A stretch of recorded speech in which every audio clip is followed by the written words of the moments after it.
There have been some great horror games released within the past 10 years. The fantastic Outlast series, the campy slasher mystery of Until Dawn, and even Resident Evil's return to its horror roots with Resident Evil 7 and the remakes, to name a few. But as many of us are looking forward to the next big release on the horizon, there's a growing trend of survival horror fans who are instead looking back on the genre's history. There's a certain essence of the PlayStation 1/2 era of horror that's difficult to capture in the modern age. Defined by its more simplistic graphical and audio quality, this generation of console and games gives you, the player, an experience like no other. And while some may blame the love for the charm and style of these old horror games on nostalgia, I personally believe it to be much more than that. The mechanics and controls of these earlier games often left the player to manage conflicts in a completely different manner than most modern horror experiences. Being backed into a corner with very few options on how to deal with whatever nightmarish creatures are hunting you down fills you with a sense of impending doom. In addition to the terror-inducing lack of options, the technical limits of these older consoles led to more gritty and pixelated textures within the environments and character designs of their games, allowing room for your own mind to fill in some of the gaps, creating a unique psychological element to the fear that some games made great use of at the time. The point is, there's a lot to appreciate about these old games, and it's this exact fondness for the PS1/2 generation that led to a resurgence of retro-inspired survival horror. Over the past couple of years, I've played around with a few of these PSX-style games, but none had managed to capture my interest quite like the game we'll be discussing today, Crow Country. Join me tonight as we take a drive to a mysteriously abandoned theme park. As always, giving my honest thoughts and opinions on the story and gameplay as I go, and together, we'll unravel the unsettling backstory behind this love letter to retro horror.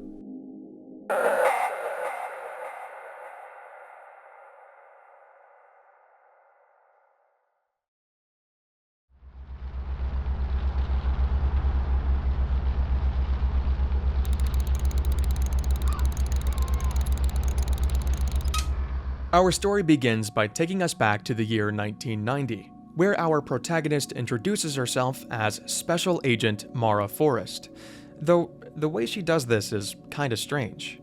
She's driving alone through a dark country road, talking herself through her own introduction, stating, "If anyone asks, my name is Special Agent Forrest. That's me, don't forget. Don't mess it up." It's a little weird for a special agent to have to walk themselves through memorizing their own title, but maybe it's her first day on the job, who knows. We've got a lot to learn about Mara, so let's keep it moving.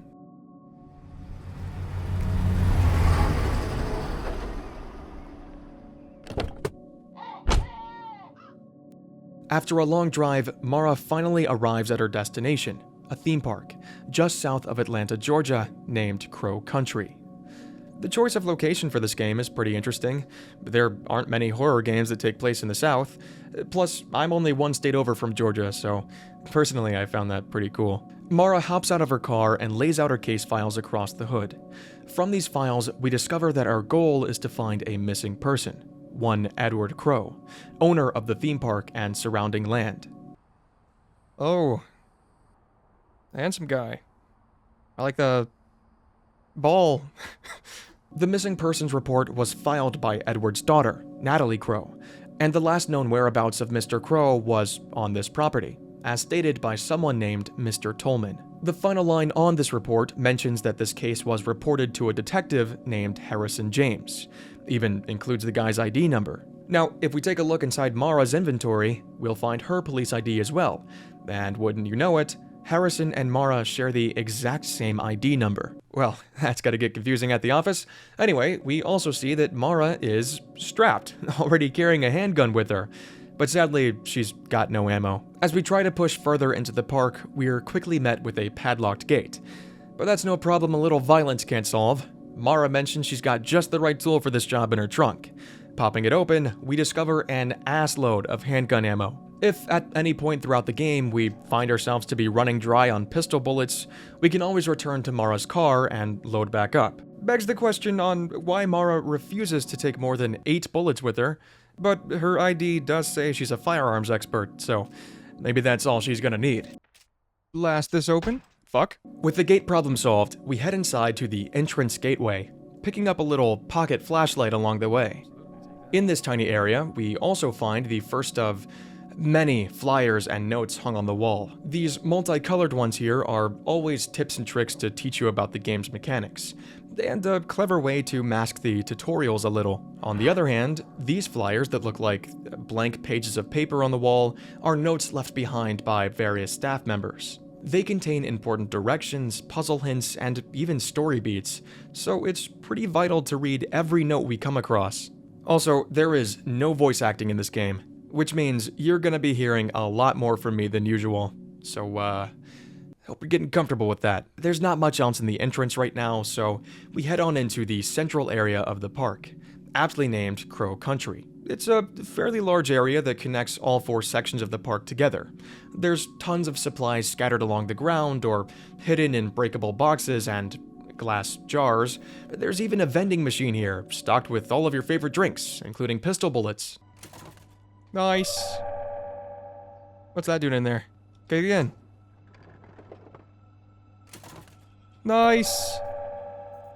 Kick it again. I refuse to believe this is the end of it. There's gotta be something more in there. No. Come on. Okay, maybe there's nothing in it. Maybe. Oh! Early on, I was gonna complain about the lack of item glints to help you sniff out stuff in the environment, but as I got deeper into the game, and in turn, more familiar with which items were collectible, I never really struggled to find supplies. The models for most of the items are designed well enough to be able to catch them at a glance, which will turn out to be really helpful later on with the amount of supplies we'll use up, as well as the various small key items to obtain. Besides the various amounts of ammo, medikits, and grenades throughout this area, there's a few special items to take note of. First off, right in the middle of the room, we grab a laser sight for our pistol, letting us go all RE4 on these bitches. Next, we enter the bathroom, where we find an issue of Beyond magazine, mentioning strange creatures sighted at the now abandoned Crow Country theme park. The magazine states that a teenager named Arthur Mole snuck into the park and accidentally captured a photo of a paranormal entity, sending it to the writers for proof. Unfortunately for Arthur, the writers don't buy it, and pass it off as nothing more than a hoax. However, if we take a look in the neighboring stall,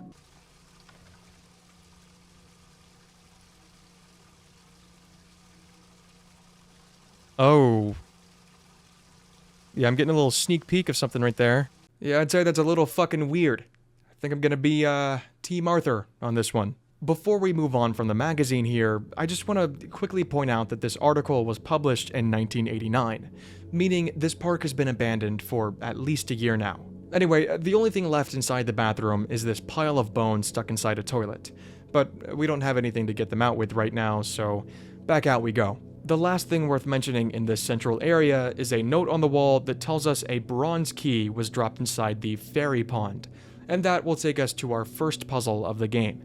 Heading north from Crow Country leads us into the first of 3 themed sections, this one being Fairy Tale Town.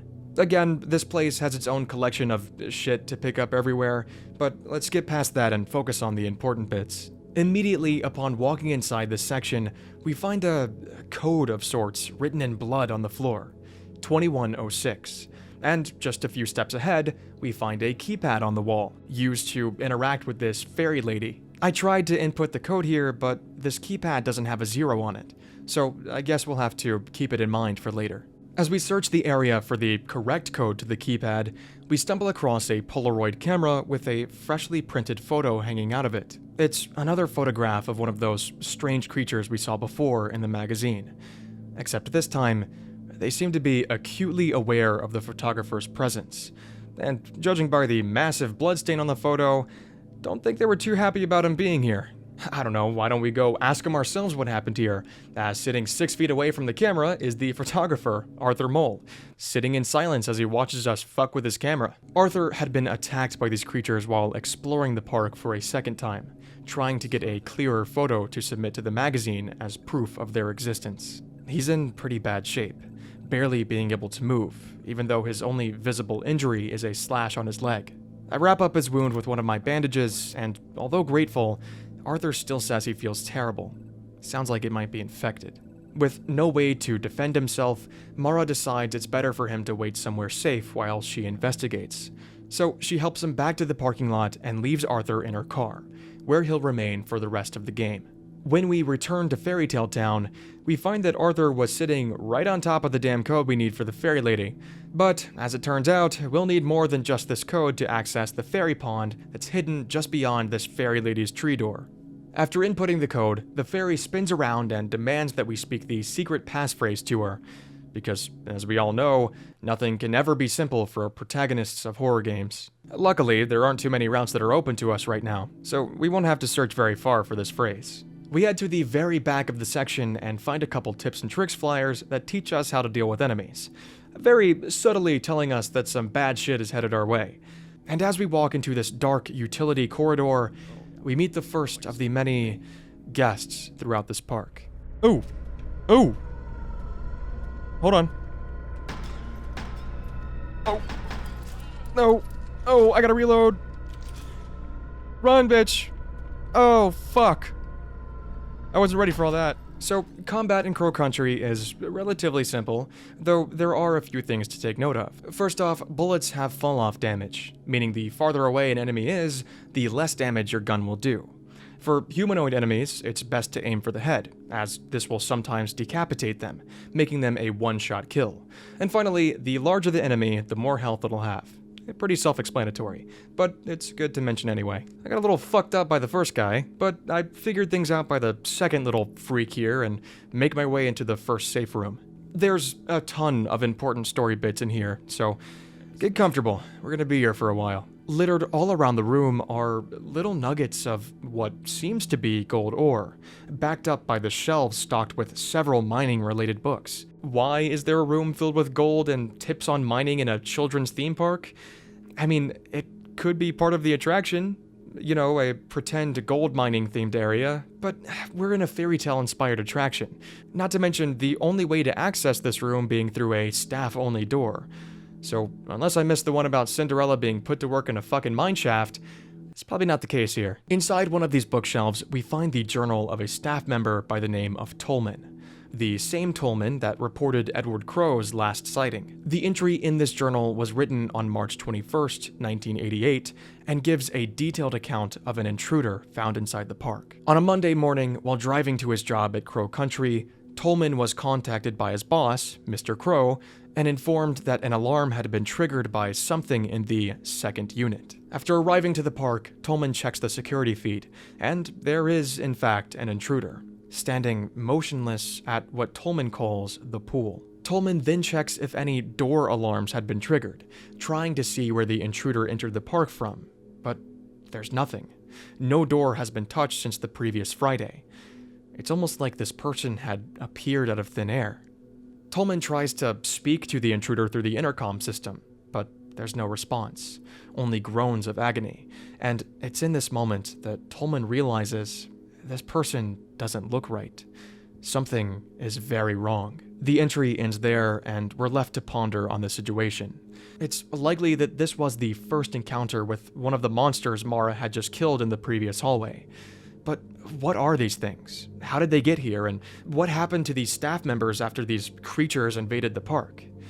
There's no way to tell for now, so we'll have to keep an eye out for further clues. The final note inside this safe room is a legal summons issued to Edward Crow, where we learn about an incident that occurred inside the park. According to the summons, a 15-year-old girl named Elaine Marshall was severely injured on park grounds, and the Marshall family is holding Crow financially responsible for the incident. It's a short note, we don't get much context here, but we can deduce from this note that this incident was likely the reason for the park's closure and abandonment, as this accident occurred in July of 1988, and the park would be closed just a few months later in 1989.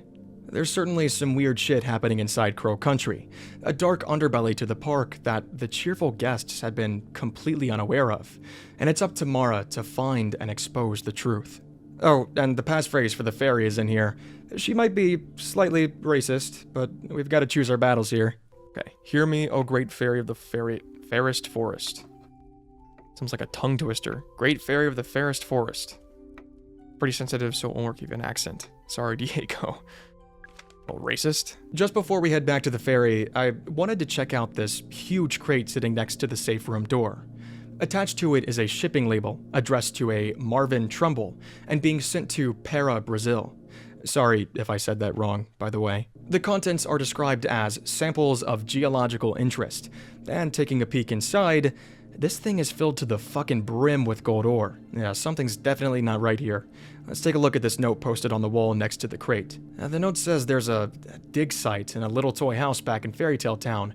And reasonably, the writer asks why the fuck they choose to hide it there, like a little kid wouldn't be interested in checking out the dollhouse.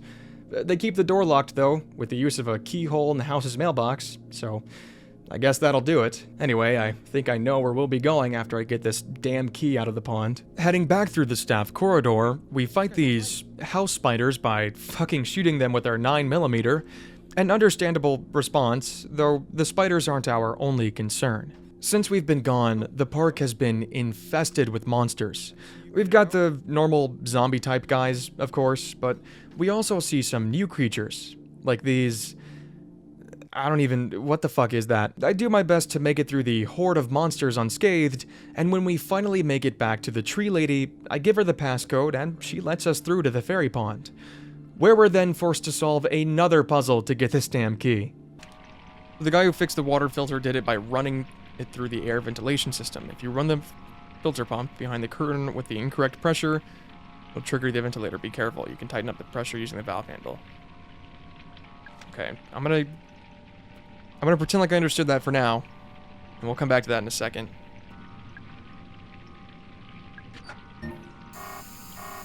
Oh, fuck. After reading the instructions posted 6 inches from the big lever I just decided to pull, I was able to clear a blockage in the water filtration system, cleaning up the pond and showing us the reflection of a target in the water. Shooting this target is what gives us the bronze key, and with that, a whole set of new paths to unlock. We're pretty much done with Fairy Tale Town for now, though there are a few rooms we haven't gone over yet. They're pretty small and there's not much we can do with them, but I'll quickly run through them. So, right next to the tree lady door, there's a small swan boat attraction that requires an egg-shaped object to function. In an unfinished section of the park, we can find a note from that guy Marvin Trumbull, mentioning how he found a suitable location for Crow's gold mine.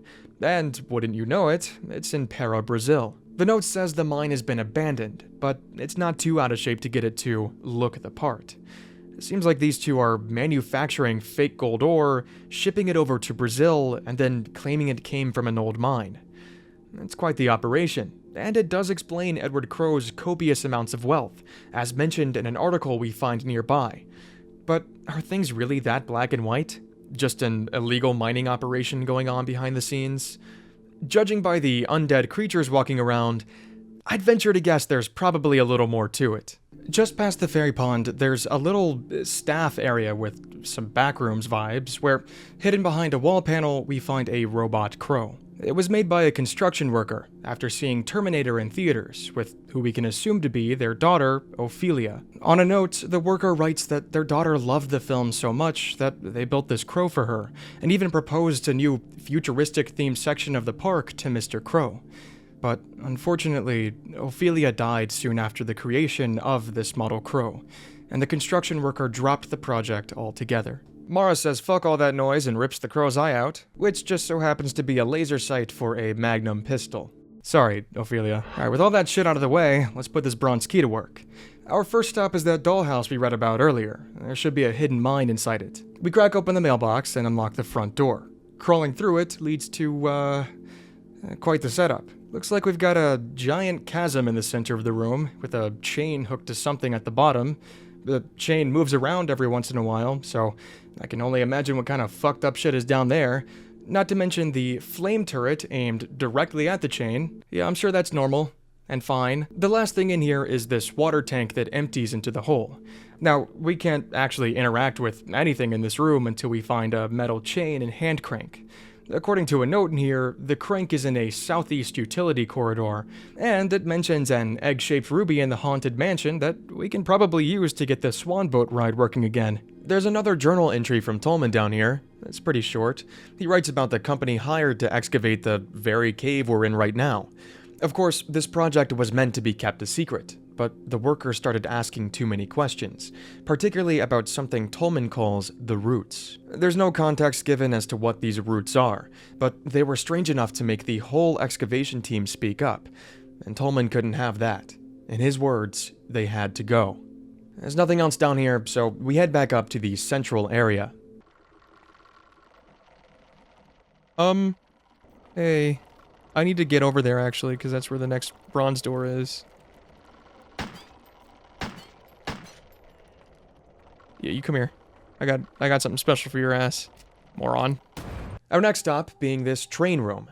It's just another safe area right now. There is a pretty convoluted and kind of bullshit puzzle in here, but we won't have to worry about that till way later. For now, the only thing of interest in here is another journal from Tolman, taking place soon after the discovery of the intruder. After contact with this intruder had failed, Mr. Crow locked them inside a lab somewhere in the park and started referring to them as the guest.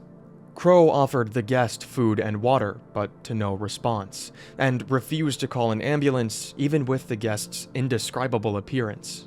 Tolman suggested that any root excavation be shut down until they had answers as to who the guest is or where they came from, but Crow refused. Tolman then ends this entry by stating he has a bad feeling things are about to get worse. It's morbidly interesting that Crow has decided to keep this guest in a lab, which, by the way, why does this theme park have a lab? Honestly, is there even a reason to ask anymore? There's just so much shit happening underneath this place. At this point, I wouldn't be surprised if Crow had a fucking Walmart down there. Anyway, keeping them in a lab and refusing to call for help implies that Crow might be running experiments on this guest, and he seems to be pretty relaxed about this whole situation, keeping both the park and his excavations running. It's definitely more than strange, and it almost seems like Crow knows more than he's letting on. Our bronze key will allow us inside the next section of the park, the Halloween-inspired Haunted Hilltop. It's a cool little place, decorated with everything you'd expect for a Halloween attraction, minus the live bear traps, explosive oil barrels, and of course the dead people walking around, but hey, we're not gonna let a few OSHA violations ruin this party, and neither will our new friend Julie, who we find beating down a locked door.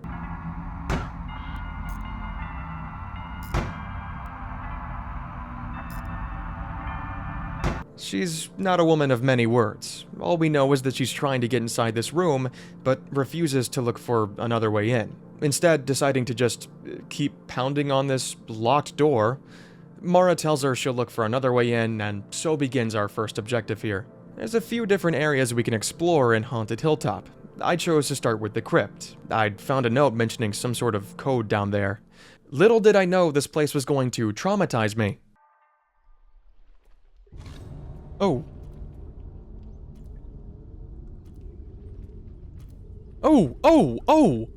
Oh my god! Oh, okay.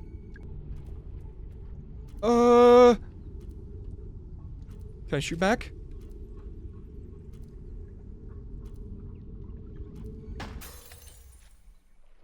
Oh, fuck. Oh!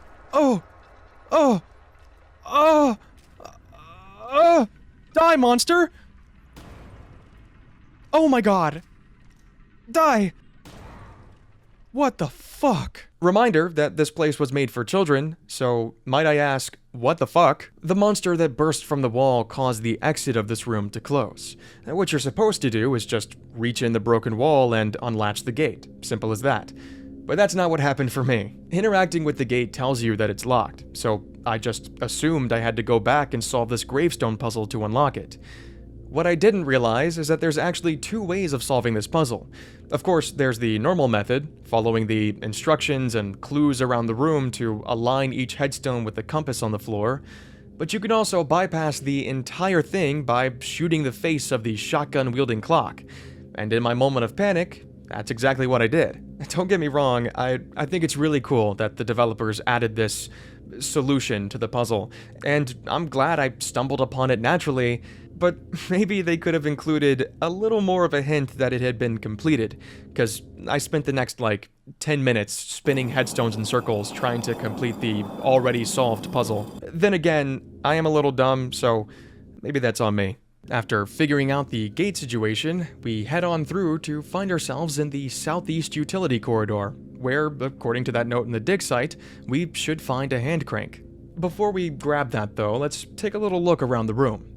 First off, we've got another note from Marvin. It's nothing special, just more talk about the gold mine in Brazil and how rich he and Crow are going to be. What is more interesting is the holding cell attached to this room.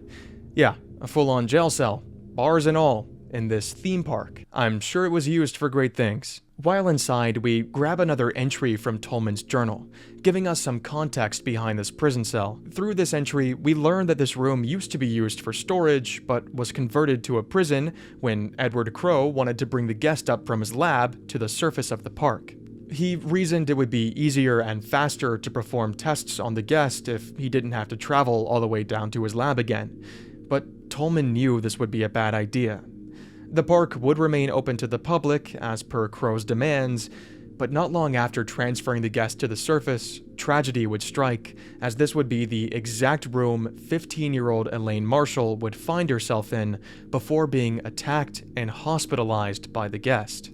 Again, this would be the event that ultimately shut down Crow Country, but as Tolman himself writes, it was only the beginning of Edward Crow's twisted fixation on the guest.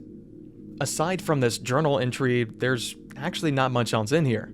We can pop open the cell door with this hidden button that Mara just seems to know about, but other than the blood-stained sheets of the bed that had recently been covered up with bleach, there's nothing to look at. Back in the utility corridor, there's this giant iron door with banging coming from the other side. Unlatching it and opening up the door reveals... Oh, it's just Hey, Julie. Julie brushes us off and lets herself inside, talking to herself about the best place to display something for Mr. Crow. Mara interrupts her thoughts, and Julie then asks for help to set up this display. I agree, and after a bit of work, we've got a whole array of evidence under a makeshift sign that reads, "For the attention of Edward Crow." Julie heads to check out the cell after setting up this serial killer-esque shrine, leaving us to fuck around with it as we please. We've got 4 numbered items here, so let's just go down the line. The first is a newspaper article from July 1988.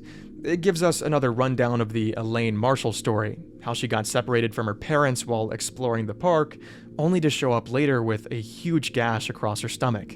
The article ends with a quote from Elaine herself during her stay at the hospital. It only reads, "There was a man in a cage," before the article is cut off. What's interesting to note here is that Elaine perceived the guest locked inside the holding cell as a human. Previously, we could only assume that the guest mentioned in Tolman's journals throughout the park looked pretty similar to the common zombie-esque enemies we've been fighting. But with Tolman's first impressions of the guest now combined with Elaine's account of her attacker, it seems like this guest looked far closer to the average human than we thought. The second item on the table is likely a photo of Elaine Marshall. It might have even been taken on the same day of her attack. The background of the photo looks like Fairy Tale Town. The third is Elaine's medical report, where her doctors detail the extent of her injuries. As we know, Elaine suffered a gash across her stomach and chest, but the report states that the wound is unable to heal due to a bacterial infection, a bacteria that doctors are unable to identify. Sounds like the start of a zombie virus, I know, but I promise this game isn't that shallow. Currently, Elaine shows no signs of improvement, and any further treatment for her is on pause until the lawsuit against Edward Crow is carried out. Which brings us to the fourth and final item, a simple business card. This card belongs to Julie herself. Turns out, Julie is the lawyer handling the Marshall Crowe lawsuit, and with no response from Crowe on the matter, Julie has decided to take things into her own hands, coming to Crow Country to try and find Edward herself. There's only one room left we haven't explored in this corridor, and while it doesn't exactly reveal anything we don't already know, it's interesting to look at nonetheless. So here we have a little gold processing station, where these strange cylinders of gold are put on a conveyor belt, crushed up and combined with rocks from the mine in Brazil before being shipped back out of the country. Where this gold is truly coming from, we still don't know, and it's definitely an odd shape to find it in, but maybe Crowe has been melting it down, who knows. We've seen everything there is to see in this utility corridor, so we grab that hand crank and head back to the dig site. Using our new crank, we activate this giant tank here, releasing water into the hole and knocking off whatever fucking cryptid was hanging on to the chain. That's half the problem solved. Still missing a part though, so I head back to the haunted mansion to look for that egg-shaped ruby we heard about earlier. Along the way, we meet a new little freak. Oh, my god. Hi there. The inside of this mansion is filled with stuff to interact with. There's 3 different puzzles, a vampire that I domed. Huh. Okay. Motherfucker. Try that shit again. I bet you won't. And a phone call to pick up. The voice on the other line doesn't reveal any information about themselves, but they've been watching Mara, saying that they're glad she's up and moving. The call ends abruptly before Mara can even get a word in, but I doubt that'll be the last time we hear from the anonymous caller. Focusing back on the room, we can pretty easily snatch up the ruby by using the crank on these 2 clocks. Setting them to the correct time listed under the demon painting will drop the ruby for us to grab. There's a musical puzzle here too. Listed under each of the other paintings on the wall, we can see a set of 4 notes to play on this piano in the center of the room. Playing the notes opens a hidden door behind their respective painting, giving us supplies, a new route to explore, and the best character in this whole game. Mushroom. I'm a little mushroom boy. I'll use my mushroom magic to grant you a wish. Tell me, what is your wish? What's that? You want to improve the range of your flamethrower? To each their own, I guess. I don't have a flamethrower. There's a couple of these little guys hidden throughout the park. They provide upgrades for Mara's weapons, so they're pretty essential to look out for. Now, as mentioned, behind one of these paintings is a hidden passage that leads into a staff area. We climb on through to discover a couple of guests, and after taking them out, we hear a gunshot ring out from further down the hall. While trying to find the source of the shot, I stumble into a woman hunched over in the corner of the room, a puddle of vomit underneath her. She tells Mara that she was attacked by one of the guests, but since she'd only been grazed by it, she thought she'd be okay. Until she started power washing the room. We give her one of our antidotes, and that seems to fix her up for the time being. At least long enough to have a conversation with her. She reveals to Mara that her name is Natalie Crowe, daughter of Edward Crowe and the one who submitted the initial missing persons report. As Mara asks her about her father's whereabouts, Natalie questions why Mara is looking for him, and when reminded of the missing persons report she filed, Natalie seems shocked that Mara is the agent assigned to the case. She asks Mara about the detective she originally filed the report with, Harrison James, and Mara kinda timidly replies that he couldn't make it due to car trouble. This is when I started getting a little suspicious about Mara's true identity. There's been a few times throughout the story where Mara doesn't seem to handle herself like a trained government agent would. From the first few seconds of the game with Mara practicing her introduction, to the suspiciously matching ID numbers with Detective Harrison James, and even smaller details like Mara stating she's not allowed to smoke when interacting with cigarette dispensers. It's all starting to add up, and to me, it's looking like Mara might not be the agent she claims to be. If this is true, then who is Mara Forrest, and why is she hellbent on finding Edward Crowe, going as far as to steal a detective's identity and potentially sabotaging his vehicle to stop any interference with her personal mission? There's no guarantee that I'm right about this, but I think it's better if we err on the side of caution with Mara's intents from here on out.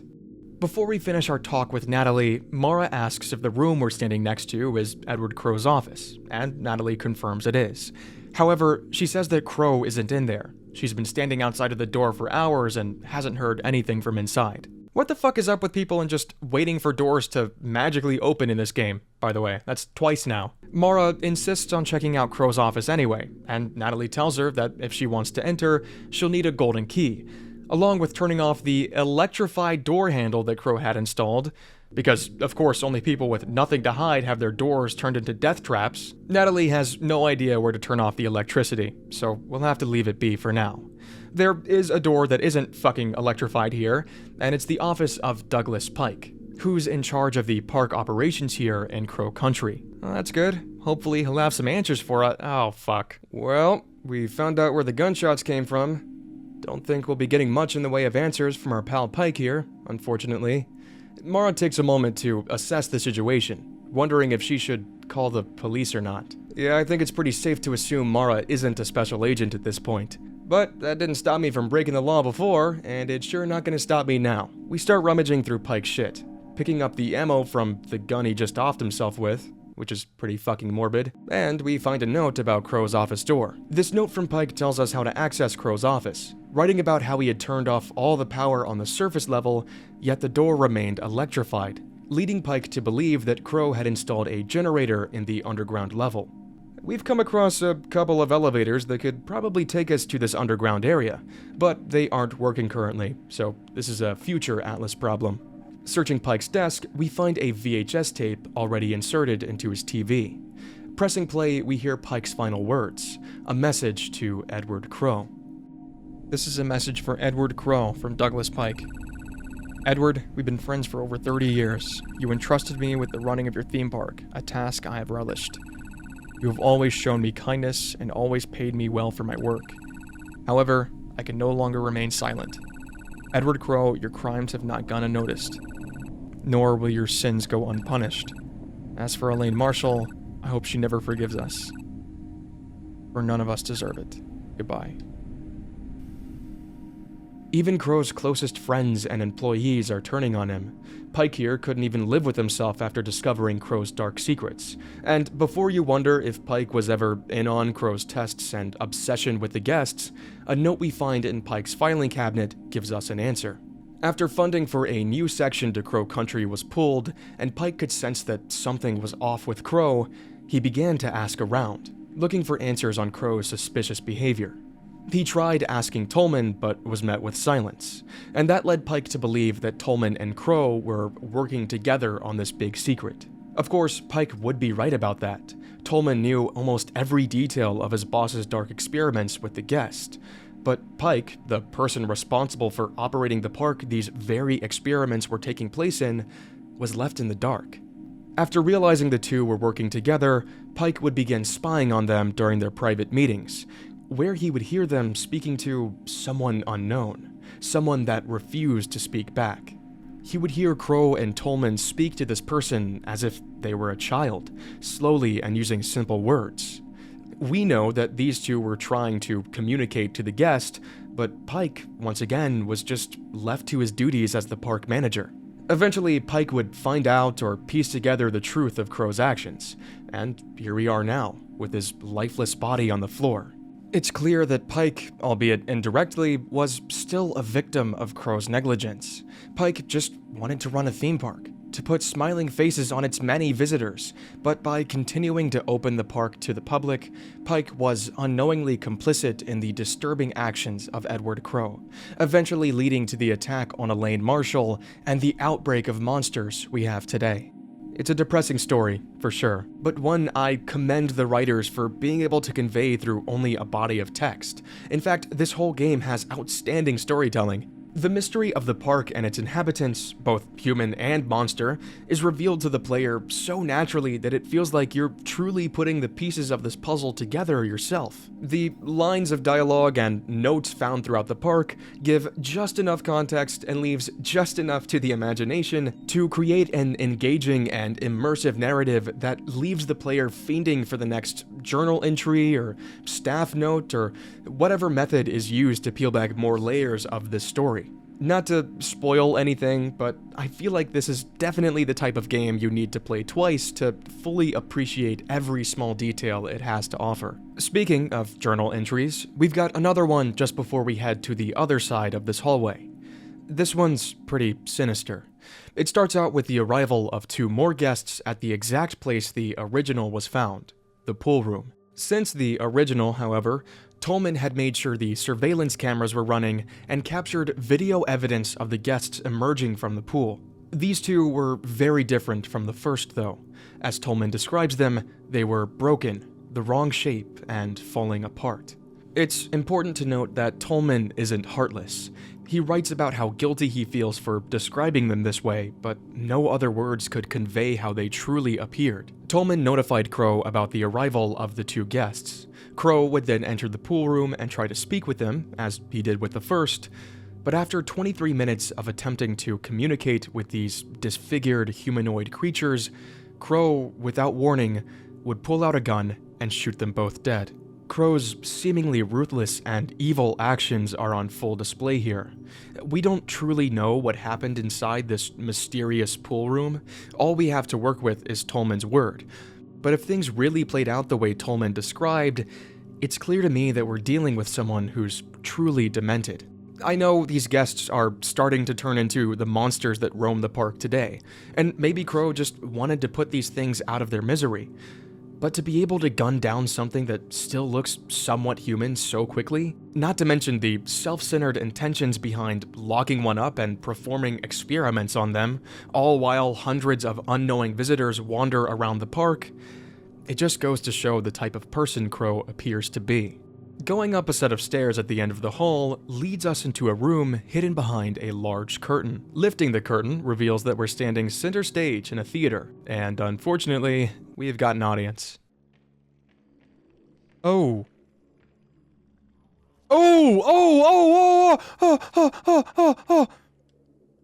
Go! Yeah, these things fucking suck. They're by far the fastest enemies in the game, but thankfully we don't see them too often, and they've got fat-ass heads, so they aren't too hard to put down. We clear the room of these runners and grab another phone call from that anonymous voice. The person on the other end gives us a guilty rambling about these roots we've been hearing about. They claim to have had no idea what these roots were used for, and when Mara asks what these roots are, the voice only tells us that there were 7 of them, but they cut them down. All but 1. The question of what these roots are is left unanswered, but fuck it, at least we're learning something about them.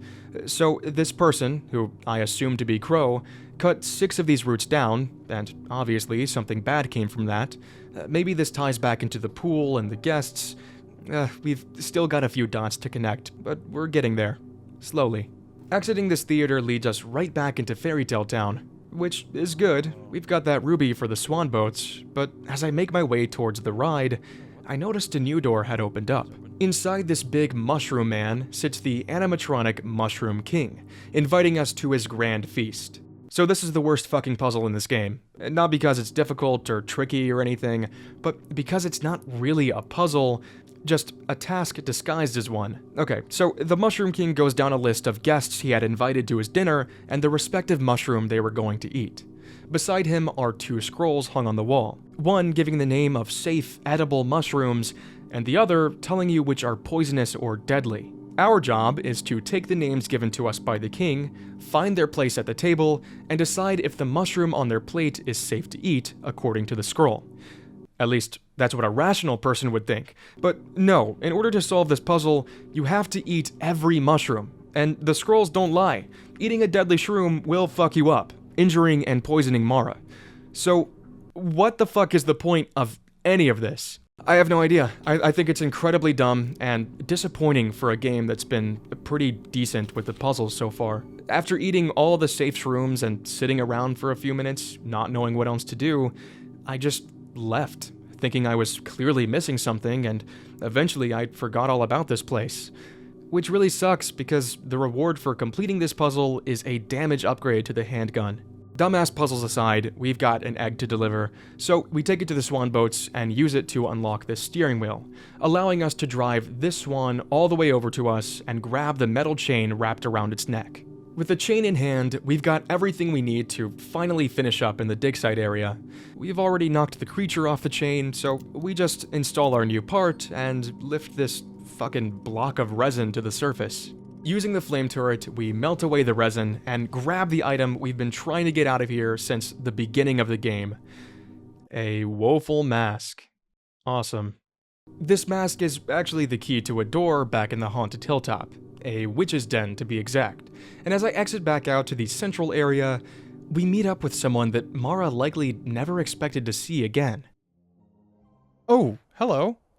Fucking Leon Kennedy? What are you doing here with your pink bicycle? Detective Harrison James is on the case now, pulling up with his hot pink bike to save the day. He confirms the story Mara told to Natalie Crow, that some kid had slashed his car tires, hence the hot ride here. This also pretty much confirms that Mara isn't a special agent, especially when she ends this conversation by saying to herself, "I really didn't think he was gonna show up." Before Harrison tells us to leave the park for our own safety, he asks if we've seen Natalie, and you get the choice to tell him the truth or not. Seeing as we've already lied to Natalie and told her we were the agent on the case, I decided to let old Harrison really put his detective skills to use here and figure this one out himself. Heading back to the car though, it sounds like a good idea. We haven't checked on our pal Arthur since we first met him. But hold that thought, we get a call from our favorite anonymous voice, making even less sense than usual, somehow. This time around, he tells us that the arrival of the first guest 2 years ago must have been on purpose, that the year 1988 must have been a critical pivoting point. No fucking clue what that's supposed to mean. Anyway, Arthur's doing great, kind of fucking up the leather with his whole bleeding out deal, but I don't know what to tell him. Suck it up, Mara has business to attend to. Talking to Arthur did lead me to a major revelation though. See, Mara tells him that they can't leave until she finds Crow because there's something she has to tell him. I don't know what it was, but somehow the way she said it, it made the pieces fall in place for me. Are we? Wait a minute. Are we? Elena? Because the picture we saw, was that us? Hold on a minute, we're about to put something together. Yeah, that's not us. Unless we dyed our hair. Wait a minute. She has green eyes. We have the same shoes. I think we're Elena. Turns out all you need is some purple hair dye and the whole world goes blind. Does this really mean that Mara Forrest is actually Elaine Marshall, though? Okay, look, I was really proud of myself for putting things together this fast, and I thought about twisting things around in this video to delay the reveal a bit, but hey, you're watching my playthrough, so we gotta stay on the same page, right? So yes, Mara Forrest is Elaine Marshall, the victim of the 1988 attack, back in Crow Country to seek revenge, money, answers from Crow. We don't know her intentions, and there's still plenty to reveal about her character and motives, so I think it's alright to let the cat out of the bag now. Plus, during my playthrough, I was thoroughly convinced by this picture that Mara was Elaine, so we're still tracking my initial experience here. This is a huge reveal though. Let's take a second to think about the implications this has on the story. Last time we heard about Elaine, she was bedridden in a hospital with a bacterial infection so bad, doctors were unable to even identify the bacteria, much less treat her for it. So, what changed? Well, clearly, it's gotta mean that Elaine is running on fumes here. I can't even begin to imagine having to fight these fucking hellspawn with a huge infected gash across my torso. This explains how Mara immediately knew the symptoms of being attacked by the guests, giving Natalie the antidote and describing exactly how Arthur was feeling without him saying a word. She's been through it. She's currently going through it. And I don't imagine those symptoms have gotten any better in the 2 years she's remained untreated. It also explains the weird phone calls we've been getting from who we assume to be Crow, with his first words to Elaine being, "I'm glad you're up and moving again," along with his guilty ramblings he's been spilling to her. This reveal changes even the tiniest details, like how Elaine knew where the hidden button for the cell door was back in the utility corridor. She had been there before. It was where she was attacked. It's for these exact reasons that I mentioned you'd have to play this game twice to fully appreciate the details. I could spend a long time listing all of the subtle hints and nods we've been given towards Mara's true identity in just the first half of the game alone. Because of this, I have to say, the writing and environmental storytelling is impeccable in Crow Country. Once you realize who Mara Forrest is, it's such a cool feeling to connect all the strange occurrences and weird dialogue lines that suddenly make complete sense with Elaine in mind. Honestly, I don't think I've ever been as hooked in a reveal like this in any other game, so this definitely scored some points with me. What I couldn't make sense of, though, even during my playthrough, is how Julie, the Marshall family attorney, didn't recognize Elaine right away. All she did was dye her hair. Shit, she's got the same makeup and shoes on, so it just didn't make much sense to me. I don't know, maybe I'm just dumb and missing something here, but if you think you've got an answer for that one, let me know in the comments. Also, feel free to share any details I might have missed throughout the game that change when Mara's identity is revealed. I did my best to touch on everything I found, but I'm sure I missed a few, so let me know. Alright, back to the game. We head to the Witch's Den and use our mask key to unlock the door.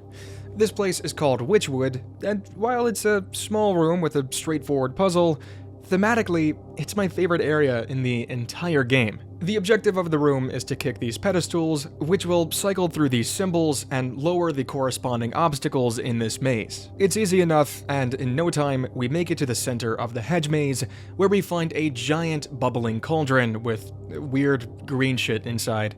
Just like our friend from another foggy town, Elaine wastes no time and dives shoulder deep into the cauldron, pulling out a trident of all things, and unleashing hell on us. This has gotta be a reference to Silent Hill, right? I mean, sticking her hand into a gross green liquid inside a foggy maze and then a siren changing the world and summoning monsters. There's no way it's not, come on. Grabbing the trident means we're ready to explore the last section of the park, Ocean Kingdom. We use the hand crank to very slowly open these fucking spiked gates on the doorway. Holy shit. And we're inside. It's a cute little underwater themed section, tons of aquatic decor of course. There's some projected shadows of sea creatures moving across the sandy floor and what the fuck is that? Help! I slipped right past this guy and into a submarine where we can finally pick up our first weapon of the game. Besides the pistol. In order to do that, we've got to play a little shooting gallery game first, where our job is to gun down these poor animals. At first, I was a little confused, because the plastic toy guns used for the game were broken, so I just kind of stared at it until my final two brain cells accidentally bumped into each other and I realized, who needs plastic when you've got the real deal? So I started blasting these animatronics with my pistol, which I'm sure caused zero problems, and after scoring 21 points, we unlocked the grand prize, a shotgun. The only other thing to mention in this submarine save room is a note from Marvin Trumbull, once again writing to Crow about the fake gold mine in Brazil. He's letting Crow know that everything is running smoothly, but at the end of the note, he does get a little apprehensive, wondering if there's any way officials could tell that the gold actually originated from Georgia. Before we leave, I take a look at the notes we've collected. I could have sworn I read something about the trident earlier, and I was right. The trident belongs to a restaurant here in Ocean Kingdom. Apparently, it's used for their Happy Birthday Sea Monster song, whatever that is. We know what we're looking for now, so let's head out.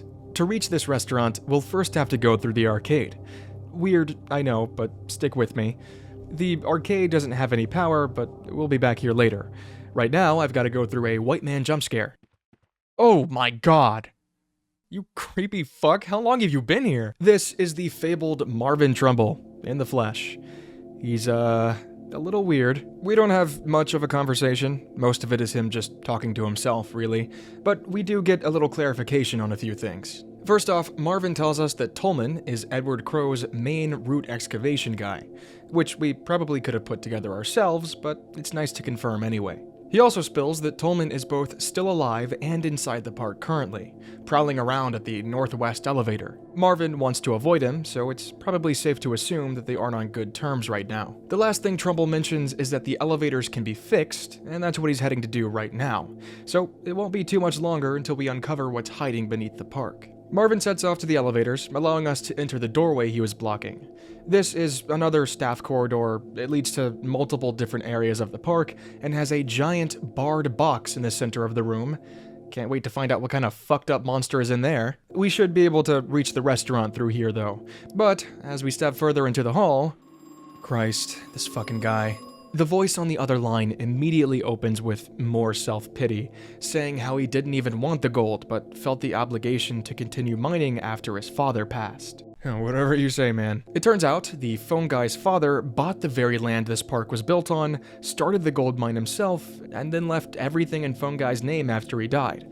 Which means it's now 100% confirmed that this is Edward Crow that we've been speaking to. When hearing that Edward's father had left all of Crow Country in his care, Elaine asks if he meant the theme park. But Edward clarifies that Crow Country isn't just the name of the park, but the entire surrounding area. To be honest, I'm not really buying this whole sob story he's been spinning to Elaine. Crow was advised multiple times by Tolman to shut down the park, or at least show any type of compassion to the humanoid creature that appeared inside the park, but instead, Crow risked the safety of visitors, employees, friends, children, all for his own morbid curiosity. It's gonna take a lot for me to see past any of that, personally, so currently I'm sitting firmly on fuck Edward Crow. Whatever Elaine has planned for him, he likely deserves it. Following this helpful sign leads us into the restaurant, with these huge, creepy sea dragon animatronics that just stare at you. Between these 4 dragons is a treasure chest that we gotta open, but that's gonna have to wait because Crow is obsessed with me and gives us another call. Just running up that phone bill, huh? For the first time in our whole adventure here in the park, Crow actually seems to show some emotion for anyone besides himself, asking Elaine about his daughter, Natalie. Crow asks if she's in the park, to which we tell him that she is, and she's the one that filed the missing persons report on him. Crow says he told her not to, and asks if we can get her to leave. But Elaine breaks the news that Natalie was attacked and injured by the guests. After a moment of silence, Crow simply responds, "I see," and hangs up. That's not really what you'd expect from a concerned parent. Definitely not winning any Father of the Year awards, but hey, it's more than we've ever seen from him. Small victories. Anyway, the puzzle with the dragons is simple. Using the trident, we can run up and tap the glass of each serpent. This will grab their attention, and they'll rotate to face Elaine. All we gotta do is rotate every serpent so they face us, making sure we're in the center of their vision, and that'll open the chest for us, revealing a silver key. There's a whole list of places we can use this key on, but we can't get too ahead of ourselves. We've got another Tolman journal to read. It's only a couple sentences long and details the new subject of Crow's experiments, the pool the guests arrive from itself. Crow wanted to see the effects of the pool firsthand, so he attached a key to a long chain and lowered this key into the pool. When pulling the key back out, the key was an entirely different shape. Not like something had bent or broken it, but as if the key itself had been altered by the pool. It was elongated in certain spots, shorter in others, just different than when it had originally entered the pool. Very similar to what's been described about the guests in previous journals from Tolman. I don't know about you guys, but I'm pretty fucking eager to see this damn pool. We've been blue-balled this whole game with it. Hopefully, we'll get to see it soon, but for now, we've got to get back to this new key we just got. There's a couple more places we can explore from the staff corridor. Our first stop is behind a fake wall inside the very first safe room we ever visited way back in Fairy Tale Town. Inside that safe room is our pal Harrison James, who we can spy on from behind the wall. There's also a note from Marvin back here, with more paranoia about officials catching on to their gold mining scheme, except this time, it seems like the worry is warranted, as Marvin has been informed that Brazilian officials are suspicious and will be keeping a closer eye on their operation. I wonder if I can scare him. Let's see. No, he doesn't give a fuck. Okay. Hello! Damn, you're really into that book, huh? You don't give a fuck. What are you reading? It's an old book about gold mining. It actually really looks boring. Mara, is there something I can help you with? We strike up a little conversation with the detective. Nothing super important was said here, though. He's still looking for Natalie, ran away from a few guests, and he's getting pissed at all the locked doors and puzzles, understandably. With our lovely conversation now concluded, I head back out to the corridor, only to be greeted by the creature inside that box. Oh! You freaky fuck, I saw you in there. I'm lighting this bitch up. Oh! I'm sorry. I didn't mean it. I didn't mean it. If it makes you feel better. Ow! Oh! Hey. Hey. Listen. Oh, it didn't shoot! It didn't shoot! It didn't shoot! Thank God it didn't shoot, because I would have missed. Are we done? Damn. I gotta say, These mini-boss type enemies are a little disappointing to fight. They have really cool introductions, you know, this guy popping out of the box or back in the shotgun clock room with the other thing crashing out of the wall, but they're super weak, usually not taking more than 10 seconds to fight. Maybe the surprise of them jumping out at you was enough to strike that sense of dread for some people. Plus, they do have cool designs, but I don't know, I just wish there was more to the fights is all. I don't need a full-on 3-stage boss battle, but a little more substance would be nice, I think. Moving on to the final room in this corridor, and our first use of the silver key, we come across a locked door that we promptly decide to start kicking. Kick it. Sign dropped down. The records show I solved problem with violence. Oh shit, are you Tolman? Do that shit again. We've finally met Tolman, Crow's root excavation expert, and essentially his right-hand man. There's a lot of questions we and Elaine have for Tolman, but he's not exactly the talkative type. Should introduce myself. I'm Mara Forrest. I'm looking for... like the purple. What is that, died? I would fucking hope so. What do you mean, is it died? Must be, it doesn't look like a wig. Oh, well, I guess. Taking a few cracks at him, we eventually wear Tolman down enough to give us something. He implies that we can turn on the elevators around the park from this office, but won't reveal how. So it's up to us to figure that out. Luckily, this isn't too hard. We've got 3 clues to interact with. A set of 4 calendars, each labeled with a specific year, 4 VHS tapes with a matching year on their label, and a keyboard, which functions exactly like the piano in the Haunted Mansion. To solve this puzzle, we first have to view each tape. Periodically, while the tapes are playing, a note will flash on the screen. All we have to do is match those notes to the years on the tapes and compare them to the ones labeled on the calendars, giving us the order in which to play these notes on the keyboard. With the elevators now active, we're free to explore the underground level of the park, where hopefully we'll get answers for some of the mysterious happenings in Crow Country. Speaking of, in a journal found inside Tolman's office, Tolman writes that guests are flooding into the park from the pool. They're too far gone to help or save at this point, and he keeps finding the same number written in blood around the park, 2106. Tolman says this isn't a code for any of the locks inside the park. In fact, it's not a code at all. We found this exact number in Fairy Tale Town at the beginning of the game, and Tolman is right. None of the keypads in Crow Country that we've come across even have a 0 button on them. So if this number isn't a code, what is it? And why are the guests writing it all around the park? They're clearly trying to communicate something to us, but it seems like no one has figured it out yet. Or if they have, they're keeping it a secret. Just another item on the growing list of shit for us to figure out later, I suppose. As we head for the exit, Tolman gives Elaine a final warning, telling her not to take the elevators, that whatever's down there, she doesn't want to see it. Yeah, I'll be the judge of that. Thanks for the input, Tolman. Before we start fucking around with the elevators, there's a few more spots to use the silver key. So I head out and start looking around, and in the short time we spent inside Tolman's office, things have taken a little turn out here. Just in case we forgot, the guests wrote their number down 3 more times out here, even included a lovely little picture of the fairy lady being decapitated and filled with something. That looks like her problem though.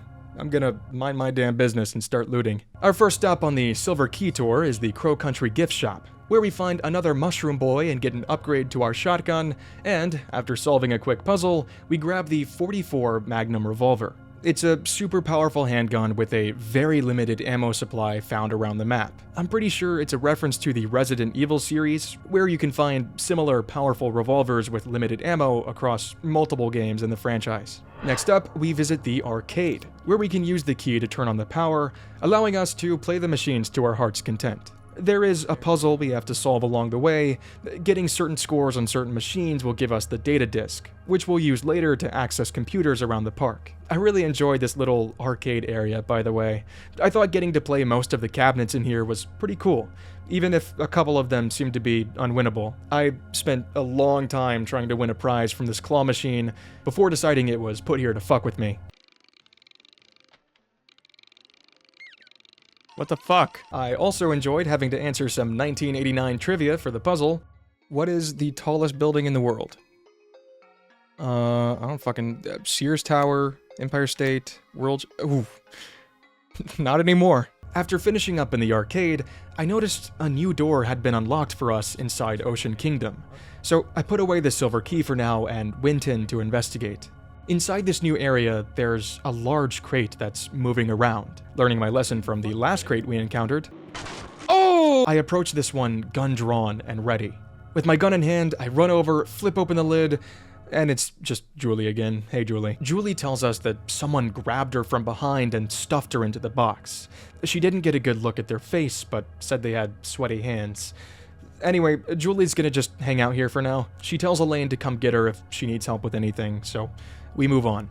There is another room connected to this loading bay area. It's just another gold processing room, not much to say about it. Back in Ocean Kingdom, it's started to rain outside, which was really confusing for me, because I was under the impression this place had a roof on it. How does the sand work in here? Does this shit not turn into mud every time it rains, or is this fake sand? I know, I'm asking the hard-hitting questions here, just letting you all in on what's running through my mind in these trying times. From here on out, the rest of my time on the surface will be spent looking for supplies and grabbing a few key items along the way. At this point, we've seen every section of Crow Country, at least the above-ground parts, so there's really no point in going into too much detail about the last few moments up here. I'm gonna speed through a lot of the aimless walking and puzzle solving I do, and we'll catch back up when we're ready to explore the underground area.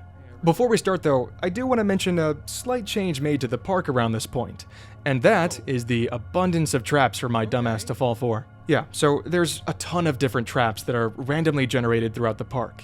There's gas traps, explosive decoy items, of course, the bear traps, and even chandeliers that fall from the ceiling once you stand under them. That one led to my first death, by the way. Oh!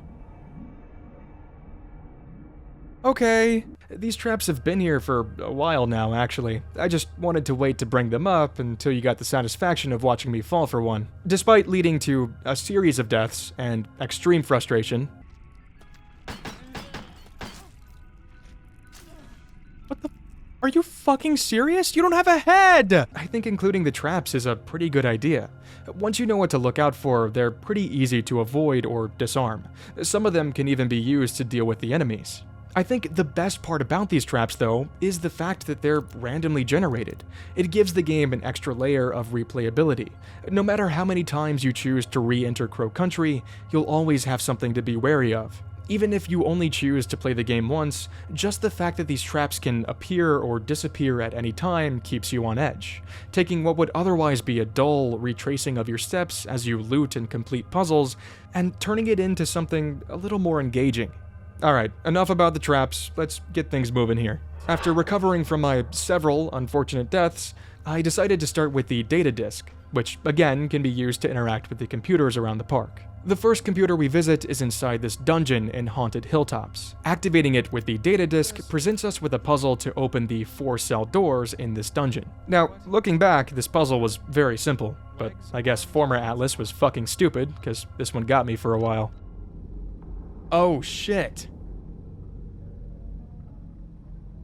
Is this what the code is for? So each cell door has a description of a creature on it, and all you have to do is count how many heads, eyes, and limbs it has, put that into the computer, and the door will pop open. The only item we really need in here is this empty bottle of acid, which we'll fill up later.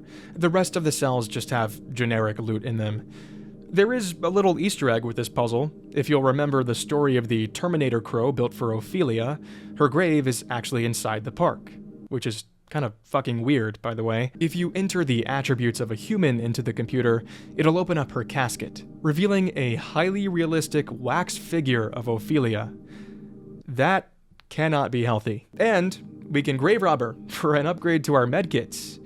Sorry, again, Ophelia. The next computer is back in the train room. Remember this one? I wouldn't blame you if you didn't. We didn't spend a lot of time here. But we sure are going to now.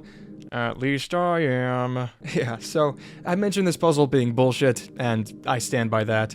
It's unnecessarily convoluted, the clues given to solve it barely help at all, and it's the only puzzle in this whole game that I had to look up the answer to. Honestly, even after looking up the solution, I still can't really describe to you how to solve this thing. It's something about matching the pattern on the tops of these model trains, and then matching that to different names on these plaques, and then comparing it all and putting it all together. It's dumb. And a lot of people online agreed. So excuse me for not being the most comprehensive with this fuck-ass puzzle. The reward for completing it is the flamethrower, which is not only a pretty capable weapon, but also a tool we can use to access this room back in Ocean Kingdom. Hitting this old, worn-down door with the flamethrower will burn it down, giving us access to the storage room.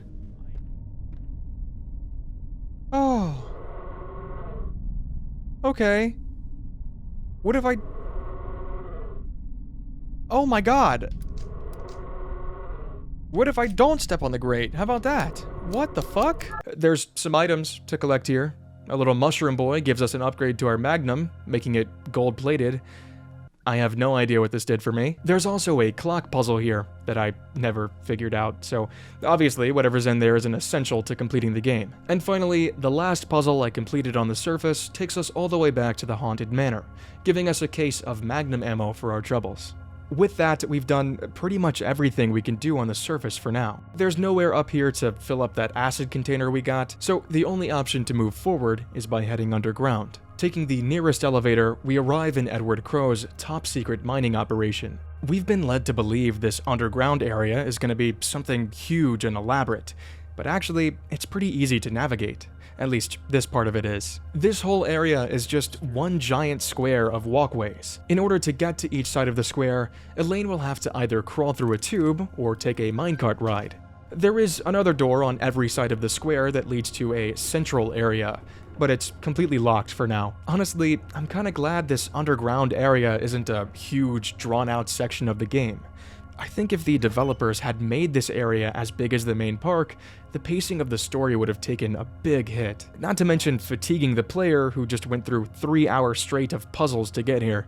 I bring this up because some of you who have never played the game before might be a little disappointed with the design and layout of this area as we explore it. After all, we have been teased about this huge underground layer throughout the entire game. Personally, I was welcoming the break. This section leans heavily into the storytelling aspects of the game, both in dialogue/notes and the environment itself. As we explore each face of the square, we find 7 rooms labeled routes Monday through Sunday. All of them are locked right now, but thankfully, it's not too hard to crack them open. Heading inside a nearby break room, we pull a lever to deactivate the locks, which is suspiciously simple. Route access. Huh. Well, there we...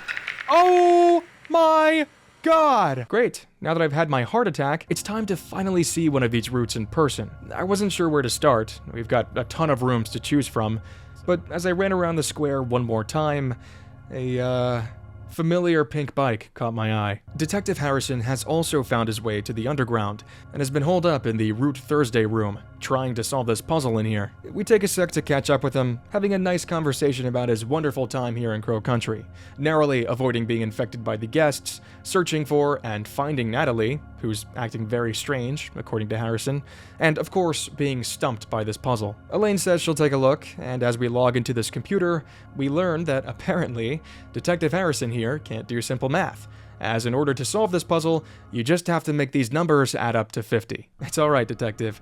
Math is hard for me too sometimes. Solving the puzzle shuts off this gas leak behind us, which unblocks a door topside in Ocean Kingdom. We'll worry about that later though. There's nothing more to do inside this room, so I head out and work my way backwards, entering Route Wednesday, where we finally get to see exactly what a route is. And turns out, we've seen them before.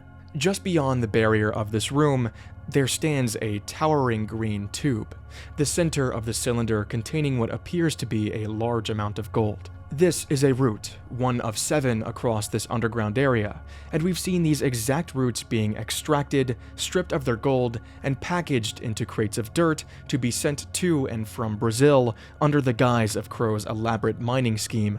In fact, if we interact with the 2 control panels on either side of this route, we can see an example of what harvesting these roots would look like, with a giant buzzsaw severing a piece of the roots from its larger core, and a chain lifting that piece up to the surface to be processed and packaged. So now we know what these roots look like, and we understand how Crow's illegal gold mining works, but we still don't know where these roots came from and why they're located under some random piece of land in rural Georgia. Are these things a natural part of the Earth, or were they constructed by an unknown person or group? We can't answer every question just yet, even if we are getting closer to the bottom of this.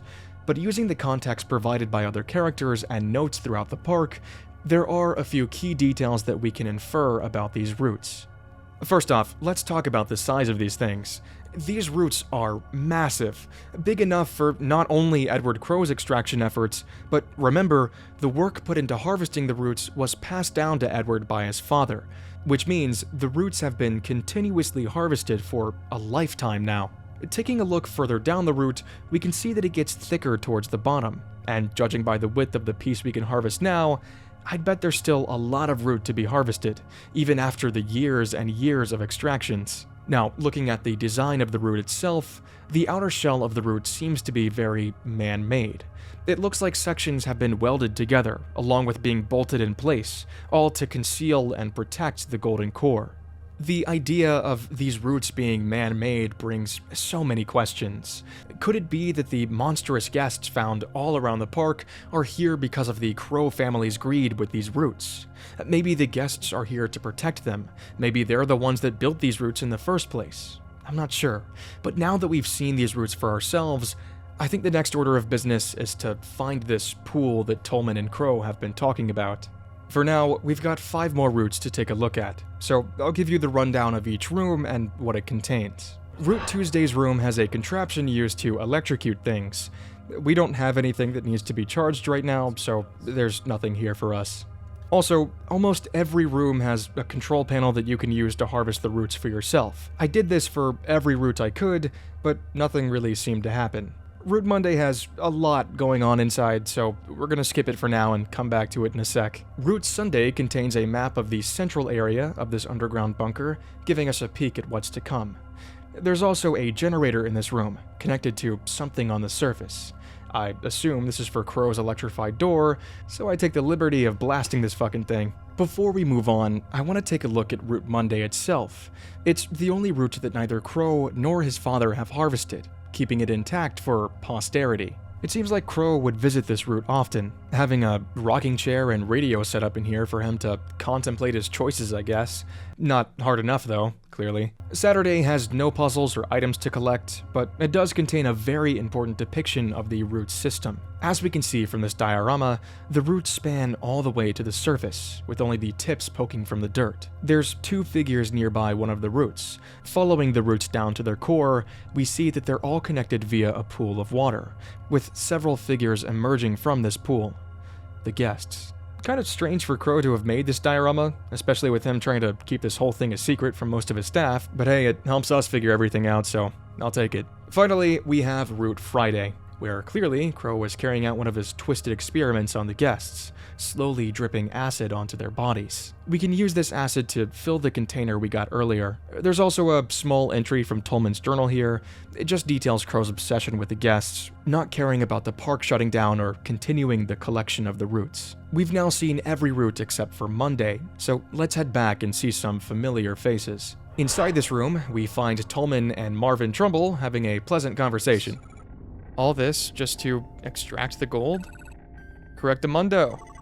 She wasn't talking to you, Trumbull, you heinous old parasite. Bite me, Tolman, you pompous old jackass. For the most part, talking to them just gives us a quick synopsis of stuff we've already put together, that these tubes are the roots, and Crow has been extracting them for their gold, selling it in Brazil. Again, we know all of this already. There are a few nuggets of information that we didn't know beforehand. Tolman tells us that the outer shell of the roots is made of copper, and the inside is pure 24-karat gold. And Trumbull reveals that he's on the run from Brazilian authorities after being caught in the gold mine. All of his assets have been frozen, so he can't just fly off somewhere. And Crow, very cleverly, left his name off of any paperwork, leaving Marvin to take the fall for everything if they were caught. This has led Marvin back to Crow Country to try and find Edward Crow, wanting to bring Crow down with him. They both end the conversation by recommending Elaine to leave the park. But Elaine ain't no bitch, so that's off the table. We will be leaving the underground though. We've seen everything there is to offer, and we've got a fresh bottle of acid that I know exactly where to use. Back in the theater, the fairy lady is still having a grand old time on the stage. Not for long though, we're about to pop a cap in her. She's conveniently sitting under a sprinkler, which we fill with our acid, and turn a valve to let that rain down on her. Except that actually doesn't do anything to her. Yeah, I got stuck here for a minute. Tried several things, even lighting her up with a flamethrower, before getting pissed and deciding to start shooting. I mean, fuck, what do you want from me? I'm so fucking sick of you, bitch. Wasn't my intent, but I'll fucking take it. You know, Elaine was right. Problems are getting solved with violence around here. Now we can use the acid to melt away this block of resin, giving us the gold key, which is used for Crow's office door. His office is right around the corner, so we grab the key and head inside. And fuck, is there a lot to take in here. Alright, give me a minute. Let's, digest this together. Let's go over a few of the notes and books and shit he has around the room first. Starting with his biochemistry degree he's proudly hung on the wall. At least we know he's not just an insane theme park owner, doing weird, morbid curiosity-fueled tests on the monsters. It's still fucked up, but at least there's some science to it, I guess. I'm grasping at straws here. Anyway, there's a note from Marvin, just telling Crow that their operation in Brazil had been discovered. And finally, there's a framed photo of Crow and his daughter Natalie. But upon pulling on the frame, it's revealed that this is a secret lever to a hidden room. Opening said room also unveils a solid gold statue of Crow's late wife, Jacqueline. With, Jacqueline out of the way, we can enter this little secret room. It's decorated as a little campsite, with a campfire, speakers playing the sound of crickets, and even a banner of the starry night sky. In the center of all of this is a hole with the tip of a root emerging from it. And it's squirming back and forth. So that's nice. These roots might be alive. There's a journal entry in here, not from Tolman this time, instead an excerpt from a 10-year-old Edward Crow's diary. The diary details the events of a camping trip Crow took with his father over the course of 5 days. Together, Crow and his father set off for some normal father-son bonding in the wilderness of Condor Country. While exploring the land, the two would come across the roots. Crow's father was intrigued by them, deciding to cut one open with his pocket knife. By the way, I didn't know copper and gold was soft enough to be cut with a shitty little knife, but regardless, Crow's father discovered the gold tucked inside the root, and after discovering all 7 of them, he saw an opportunity. Just 3 days after discovering the initial route, Crow's father would buy the land he and his son had set out to camp on, and would rename it from Condor Country to Crow Country. It's obvious that Crow has fond memories of this camping trip. We can see that with the monument he's created in this hidden room. Crow holds these moments with his father close to his heart, which I think leads to the biggest driving force behind Crow's decision to continue the root excavation after his father's passing. So far, many of the issues that have arisen from the continuous harvesting of the roots can be attributed to greed. Marvin Trumbull is a prime example of this. He was entirely dedicated to making as much money off of this operation as possible, doing whatever it took to keep things afloat and hidden from the authorities. And when that didn't pan out for him, he decided to go nuclear and drag everyone else down with him. It's hard to speculate with what little we know about him, but Crow's father might have been the same, infatuated with greed, putting all of his focus into the roots, leaving no room for his son.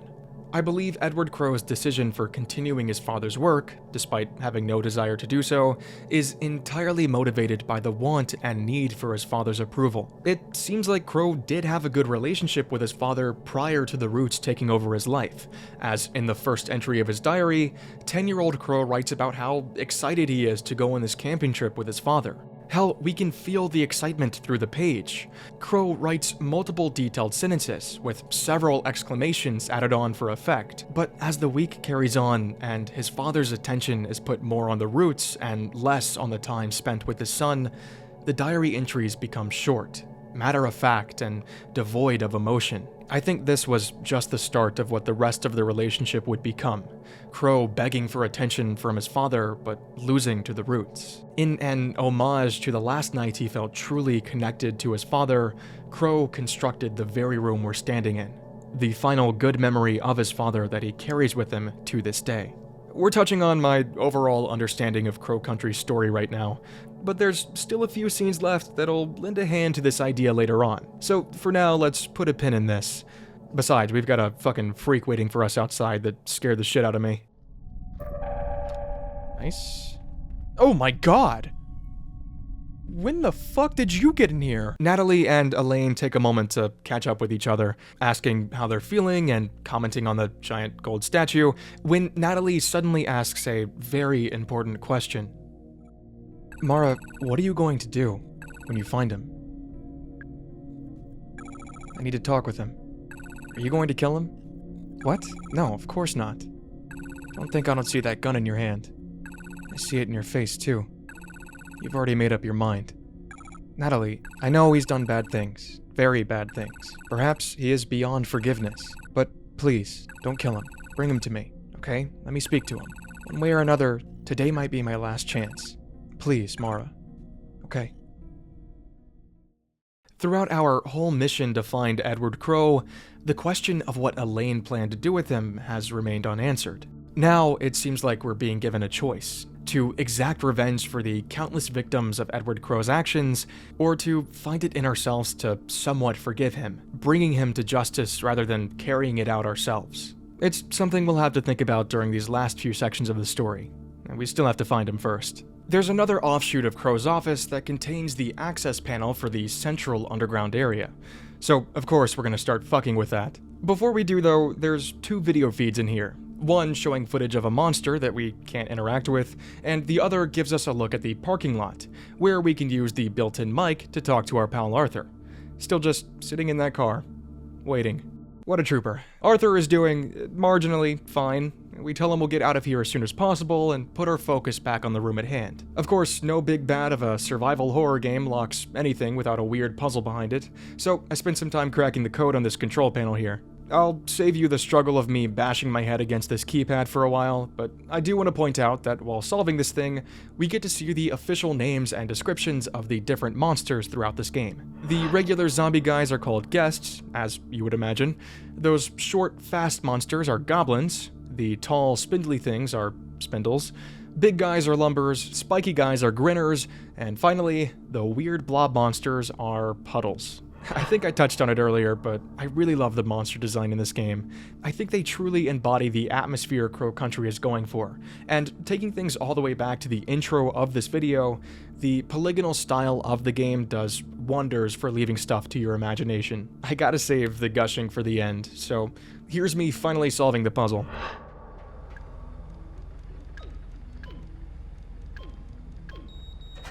There we go.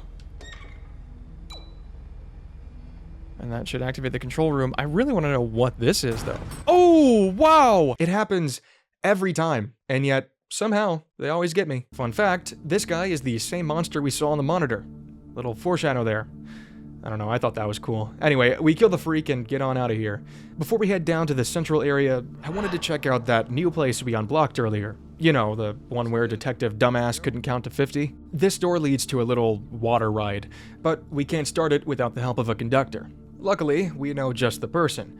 Oh, Julie. We get Julie on the controls, a job she's clearly ecstatic for, and we set sail on the 7 seas. It's a short ride though. Moby Dickhead here is blocking our path. Thankfully, we don't need to go any further. These mermaids have exactly what we're looking for. After breaking their spines, we grab a dead battery, but we know where to charge it back up. It's time to head back out, but Julie doesn't call the ride back for some reason.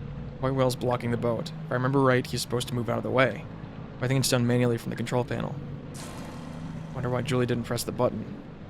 Maybe because she's fucking dead already. Oh no. There's no time to mourn the loss of our captain though. We've got a battery to charge. I get down to the electrocution machine, plug the battery in, and give it a shock, giving us a fully charged battery. This battery can be put inside the giant animatronic mascot Crow in the center of the park. And that's exactly where we're about to shove it. Also, it's nighttime now. Honestly, I wish we could have gotten to experience more of the game like this. I think it really adds to the creep factor, but unfortunately, we'll be spending the remainder of the game underground.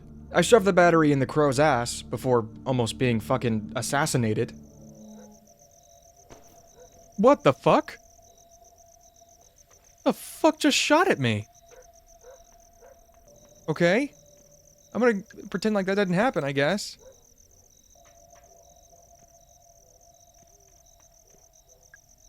Oh, never mind.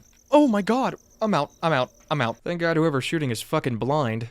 Otherwise, those shots might have been close to hitting me. Taking this hidden elevator finally puts us in the central underground area, the final section of the game. We're immediately thrown into a little arena fight before making a devastating discovery in the next room. Oh shit, they got him. They fucking got him. Detective James Harrison is dead. At first glance by the hands of the monsters, but upon taking a closer look, we can clearly see a bullet wound over his heart. Harrison was murdered, maybe by the same person shooting at Elaine just moments ago. Was it Crow? I don't know. He hasn't had the balls to actually approach us, hiding away in his underground facility the whole time, but taking potshots at us from across the veil of darkness sounds exactly like something a coward like Crow would do. From here, there's only one small puzzle between us and the end of the game. It's pretty simple. We just turn these lamps on and off by shooting them to open the various gates, getting us through to the second to last cutscene, I guess you would call it. It's more of a conversation between Tolman and Elaine. At the end of a long walkway, Tolman stands between us and the door to Crow's lab, refusing to let us enter out of fear for Elaine's safety. That is, until Elaine informs Tolman of Detective Harrison's death, catching him off guard. Tolman begins to ramble on about how it was only a matter of time before the guests injured someone else, but Elaine cuts him off, tells him Harrison died via gunshot, and as she says this, that same gun is put to the back of her head. He was shot with a gun. Shit. Do you know who did this? I can fucking guess. Marvin Trumbull, a man on the run from the federal government with nothing left to lose, has gone full sociopath, taking out everyone in the way of him finding Crow. He murdered James Harrison, tried to kill Elaine back on the surface, and now has cornered her along with Tolman, seeing them as nothing more than an obstacle and planning to take them both out. He goes on a rant about how he has no other options, and how Elaine knows too much to be let go. But as he continues on, a vent next to him starts to move. This makes Marvin nervous, thinking Elaine and Tolman have lured him into some kind of trap. But before he can even finish his sentence, the vent bursts open, knocking him off the walkway, where he presumably falls to his death. Thank God there's no safety regulations down here. We were one handrail away from death there. The cause of the vent bursting is revealed to be none other than good old Julie. Hi, Julie. We pull Julie out of the vent, asking her what happened back at the boat ride. She tells us some creature pulled her into the vent from behind, but didn't try to kill her, just shook her around and groaned a bit. Tolman comments on this, saying the guests aren't trying to kill us, they just want to communicate. I'd beg to fucking differ. I've been concussed with a fucking lead pipe more times than I can count in this game. We catch Julie up to speed with the whole situation, and then give her a list of tasks to complete, which she happily includes Tolman in. This will keep him busy while we head down to confront Crow. As the two begin to leave, Tolman turns to ask Elaine one final question. What are you going to do? Elaine responds, what I came here to do. With that, we head past the previously guarded door into this room with a small pool in the center. This isn't the pool, just a pool of still water that Elaine decides to wash her face in. Holy shit, that's fucking disgusting. I don't even know what that did for me, besides give us some brain-eating amoebas, but whatever. We start descending this giant ladder all the way down to the bottom of this cave, the camera panning out and the music swelling as we get closer and closer to Edward Crow. Pause here for a second. I just want to say that this is my favorite scene in the whole game. I know that's kind of weird to say, considering it's just a black screen with Elaine going down a ladder, but the music in this moment is just... it's perfect. It really sells the anticipation of finally reaching Crow after everything Elaine has been through, while simultaneously conveying a sense of sorrow or dread for what's to come. The composer of the game, Aykroyd, did a fantastic job with this OST, and I really hope it gets a physical release one day. I'd love to get my hands on a vinyl of this. Anyway, back to the game. Elaine makes it to the bottom of the ladder, which puts us directly inside Crow's secret lab. There's a few different things to inspect here, so let's go over them one by one. First of all, just the state of this room is abysmal. There's blood and flesh all over the floors and counters, papers and lab equipment strewn all around the room. All in all, it just looks like a disaster. definitely not what you'd want a research lab to look like. Obviously, this is where a lot of the experimentation with the guests went on. We can find a stool and table set up with some markers and paper. This looks like where Crow tried to communicate with the guests, but seeing as the paper is covered in scribbles, doesn't seem to have gone all that well. Being in such a filthy room, Elaine decides it's about time to take a shower. So we get inside and interact with the faucet, drenching Elaine and washing out her purple hair dye, revealing her natural color. Yeah, I don't think there's any doubt that we are in fact Elaine Marshall at this point. The final notable objects in the room don't have much of an interaction, so I'll speed through them. In Crow's sleeping quarters, there's a hazmat suit collecting dust, implying that it hasn't been worn in a while, a blood-soaked bed, and a sealed envelope for his daughter that Elaine refuses to open. In the lab, there are 5 test tubes filled with a green liquid, and a cork board with photos of every major character attached to it. We've seen everything in Crow's lab, and now it's time to open this last set of doors. Elaine heads to the intercom and speaks directly to Crow, confident that he'll be listening.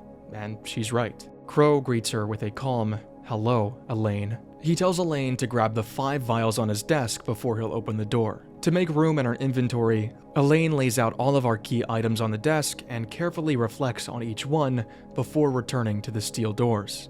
It's also in this moment that I discover our status has changed to infected, which is not something we've seen before. With the vials in hand, Crow opens the door for Elaine, and as we enter this ominous room, we finally see the pool. Crow is resting on a rocking chair, facing away from the pool and destroyed roots. His body is covered in open sores, bloody bandages, and missing hair, all while enjoying a glass of wine and a record. As Elaine approaches, he stands to greet her, saying it's nice to see her again after 2 years. 2 years since she was attacked and the park was shut down, that is. This makes Elaine 17 years old. The strength it took to survive this place, to solve those puzzles while managing her infection the whole time is unimaginable at such a young age. As the two interact, we only learn more about Elaine's condition. She's tired, hurt. The infection has only gotten worse in those 2 years, and that might make you wonder why the hospital would ever discharge her in this state. It turns out they didn't. Elaine escaped the hospital to find Crow, and he comments on this, how stubborn and determined she is to kill him. But Elaine says no. She isn't here to kill Crow. That was never the plan. She came to meet him face to face after he dodged every lawyer, every detective, every bit of responsibility he should have taken after the accident. She came here to tell Crow that she's dying. There is no cure for her infection. Doctors have tried time and time again, and yet there's nothing that can be done about her condition. But she didn't realize that Crow was infected too. Crow confirms this. Naturally, I was the first, he says, gesturing with his wine glass, and admits that bringing them to the holding cell on the surface was a mistake. A mistake that could have been avoided had he listened to Tolman. I digress. Elaine questions why he looks so much worse off than her if they share the same ailment. And the answer is simple. Crow, from his continued exposure to the guests, is further along with the infection than she is, which means Elaine is staring at a disturbing reflection of her future if nothing is done about her infection. That future might not be too far away, as Crow suggests that returning to the park today might have pushed her further along this process as well. Terrified at the thought, Elaine asks what it feels like when you reach that stage, but Crow refuses to answer, instead moving to a more pressing matter. He asks Elaine to recall their stay in the hospital, how her family had demanded that he paid for Elaine's medical fees. Of course, Elaine remembers this. How could she forget? She was left in that hospital for 2 years, her family buried in debt on account of Crow's lack of response. But Crow says he hid away from the lawyers on purpose, not to avoid responsibility for the accident, but so he could find a cure himself. After studying the guests, performing experiments on their bodies, he knew no hospital would be able to treat Elaine. The bacteria that infected her was completely foreign to our medical world. So instead of being held up by doctors and court proceedings, Edward Crow started to reverse engineer a cure, and was successful, creating 5 vials of it. The same 5 vials that Elaine has in her possession right now. 5 vials. Only enough to cure 5 people, Elaine begins to speak out loud. Detective Harrison and Marvin Trumbull are dead, so that leaves herself, Natalie, Tolman, Julie, Arthur, and Crow. 6 infected people.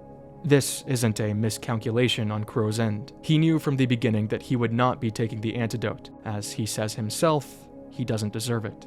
The conversation pauses for a moment as Crow asks Elaine if she understands what this room is. "You call it the pool," she responds. Crow nods and continues. Combined with what's left of the 7 roots Crow and his father had been harvesting for decades, the pool functions as a portal, or as Crow calls it, a gateway. On the other side of this gateway are humans. Fully intact, functioning, thinking people. Likely the very same people that built the pool and the roots in the first place. But the roots, which act as a calibration antenna, have been destroyed. And in turn, the gateway has started to malfunction. Obviously, you can still enter it and get to the other side being Crow and Elaine's reality. But the malfunctions have left those who emerged from the pool severely disfigured, and that only got worse as Crow continued to harvest the roots. At first, the disfigurement was manageable. That first guest that we read about from Tolman, he was actually able to speak and had a conversation with Crow. He told Crow everything, what was on the other side of the gateway, who he was and why he had traveled through the portal, and Crow wrote down every last word. But even after listening to that guest's story, Crow went right back to harvesting the roots. This is essentially the end of their conversation. But before we get into the final boss, I want to take a second and just reflect on the story Crow Country offers. On the surface, the story seems to be a pretty clear-cut commentary on human greed, how one man's actions led to the pain and suffering of countless others. And don't get me wrong, that's definitely the major theme of this game. I just think there's some extra layers to the story that make it a little more complex. We talked before about my idea on Crow and his father's relationship, how the desire for his father's respect and attention drove Crow into doing something he never really wanted to be a part of. I think that is what's at the core of this story, a generational cycle of greed, understanding how the endless pursuit of wealth negatively impacts those around you, and finally being able to break that cycle and set what remains of those who care about you free. Every major character we meet or see in Crow Country is a victim of Edward Crow's selfish acts. Some might be more impacted than others, and a few lie in morally gray areas themselves, but the fact of the matter is, their lives would have been very different had Edward Crow not dragged them down this dark path.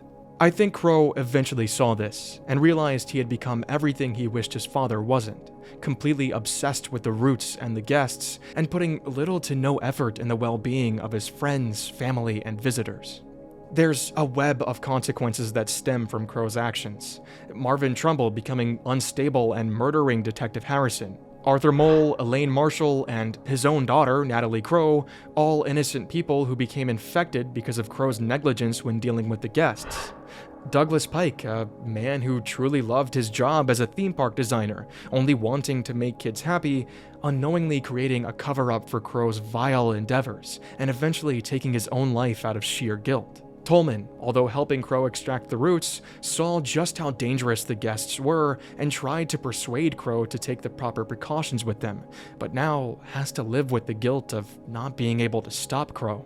Finally, there's Julie Barron, who's probably the best off out of everyone, but she did put her life in danger trying to get answers for the Marshall family, a risk she should not have had to take. In fairness to Crow, he did eventually manage to recognize and break this cycle, creating a cure for everyone but himself.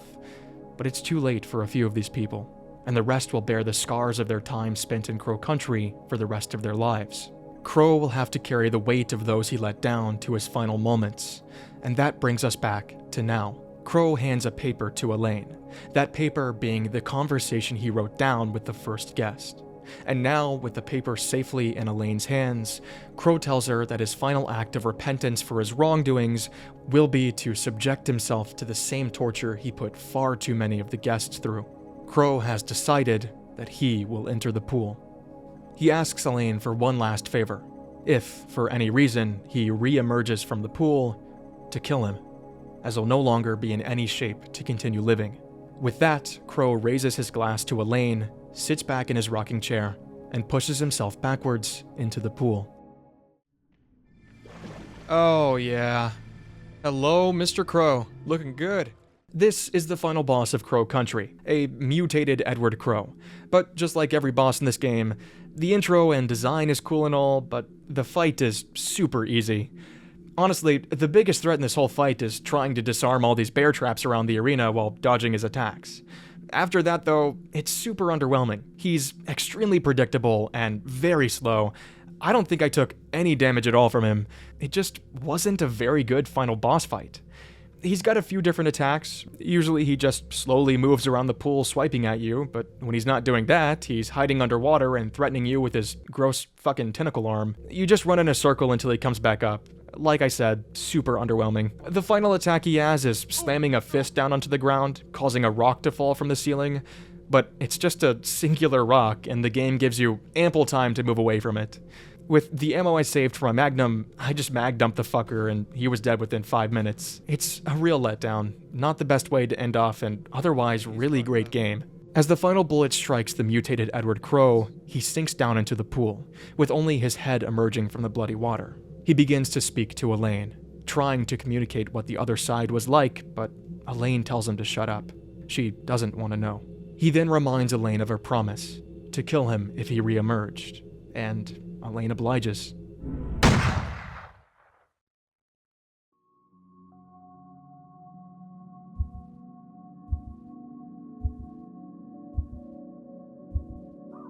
The screen fades back in, and we're met with Elaine's status bar, a button prompting us to use the cure Edward created. Pressing the button shows us the final 5 remaining characters gathered around Elaine's stolen car, 4 miles from Crow Country, each drinking their own vial of Edward's cure.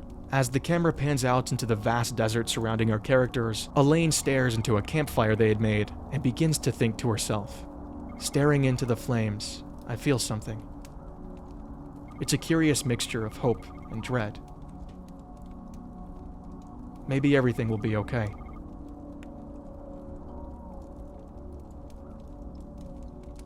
And maybe it won't.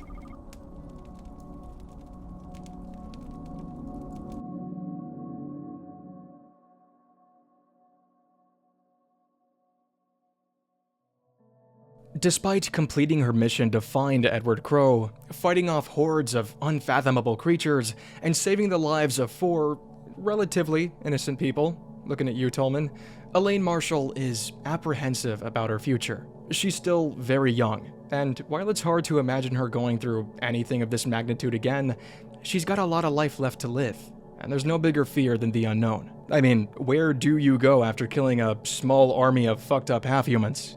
High school? Sounds pretty fucking weird to me, so fair play, Elaine. There's only the one ending to Crow Country, which makes my job a hell of a lot easier, but that doesn't mean there aren't small details that can change about this ending. So let's take a quick look at those before getting into my overall opinion on Crow Country. As we saw, near the final confrontation with Crow, we pick up the 5 cure vials for each of the remaining characters, but the number of vials and remaining characters can change depending on your actions. Only 2 characters' fates sit in your hands, Arthur Mole and Natalie Crow. Their survival depends on whether you choose to spare your resources for them when learning about their infection. So giving Arthur an antidote back in Fairy Tale Town will save his life, and giving Natalie either a medkit or another antidote will save hers.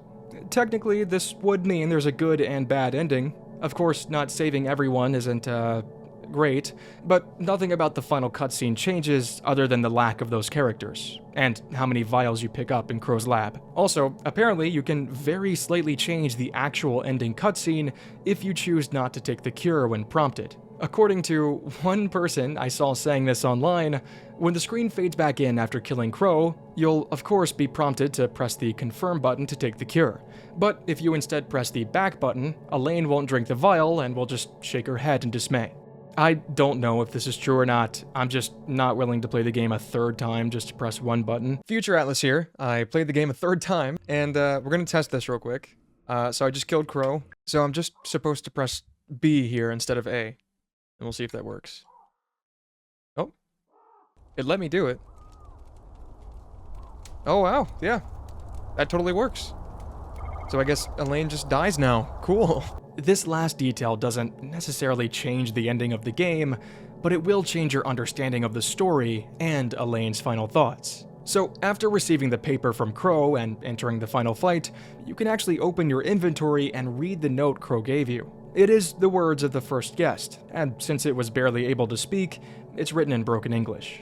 The note reads, 2106, uninhabitable, ruin. We come 1988. Last chance, warn, stop, change. This is huge, to say the least. There's a lot to unpack from this.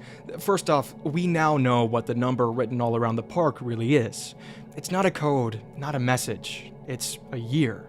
The year every one of the guests that emerged from the pool came from. This makes sense of the gateway itself, how it was built. Over 100 years of technological advancements has allowed humanity to build what is essentially a time machine. That first line, 2106, uninhabitable ruin, clearly tells us that despite the advancements the human race has made, things aren't going too well for us in the future. There's no detail as to why the Earth is uninhabitable in 2106. We could come up with endless theories. Pollution, an alien invasion, a Black Plague type apocalypse, but whatever it is, it clearly started after 1988, and judging by that last line of the note, last chance, warn, stop, change, humanity had a chance to stop it. This makes Crow's decision to continue harvesting the roots after listening to the first guest's warning extremely ironic. It just goes right back to the overarching message of human greed. Because of one man's selfish actions, the entire world as we know it will come to an end. So, when you think about it, Edward Crow is the worst person to ever exist in this universe. He single-handedly killed the entire human race. You know, at least we got a shitty theme park from it, so there's that. Sorry to say, Elaine, I don't think everything will be okay after this one. You got about 120 years or so before the party's over, so enjoy it while you can, I guess. I think there are some issues with this reveal though. Like, how did humans from the future create a time machine, but forget they might be carrying a deadly bacteria that we haven't found a cure for yet? Also, 1988 was gonna be a tough sell, I think. I don't know, even if things had gone to plan for them and they got their warning out, was anyone really gonna buy that shit? I mean, I guess if 1988 or before was really their only option, so be it. You know, you gotta try. I don't imagine things working in their favor. That's about everything that can change with the ending. It's not a lot, it's a very linear story, but a very good story, I think. There's a lot of room for a sequel in this universe, and I'm sure that's gonna come someday, but for now, we gotta talk about what I feel Crow Country did right, and what could have been a little better. As always, I like to get the negatives out of the way first, and leave things on a positive note for you guys. So, with that in mind, I gotta start with the disappointingly easy gameplay. Outside of the puzzles, which we'll talk about in a sec, Crow Country is a very easy game. With this title being inspired by pioneers of the survival horror genre, I was expecting more of a challenge. I mean, if we think back to the first Silent Hill, Resident Evil, even the Clock Tower games, they presented a challenge, something to be scared of when entering a new area. Whether it be the enemies or lack of supplies, there was always a sense of dread. Crow Country severely lacks this feeling. Every fight is a breeze, from the common enemies to the bosses. I was never worried about what was around the corner. And I think that's a huge misstep for a survival horror game, especially for one paying homage to the classics. Furthermore, resource management is essentially non-existent in this game.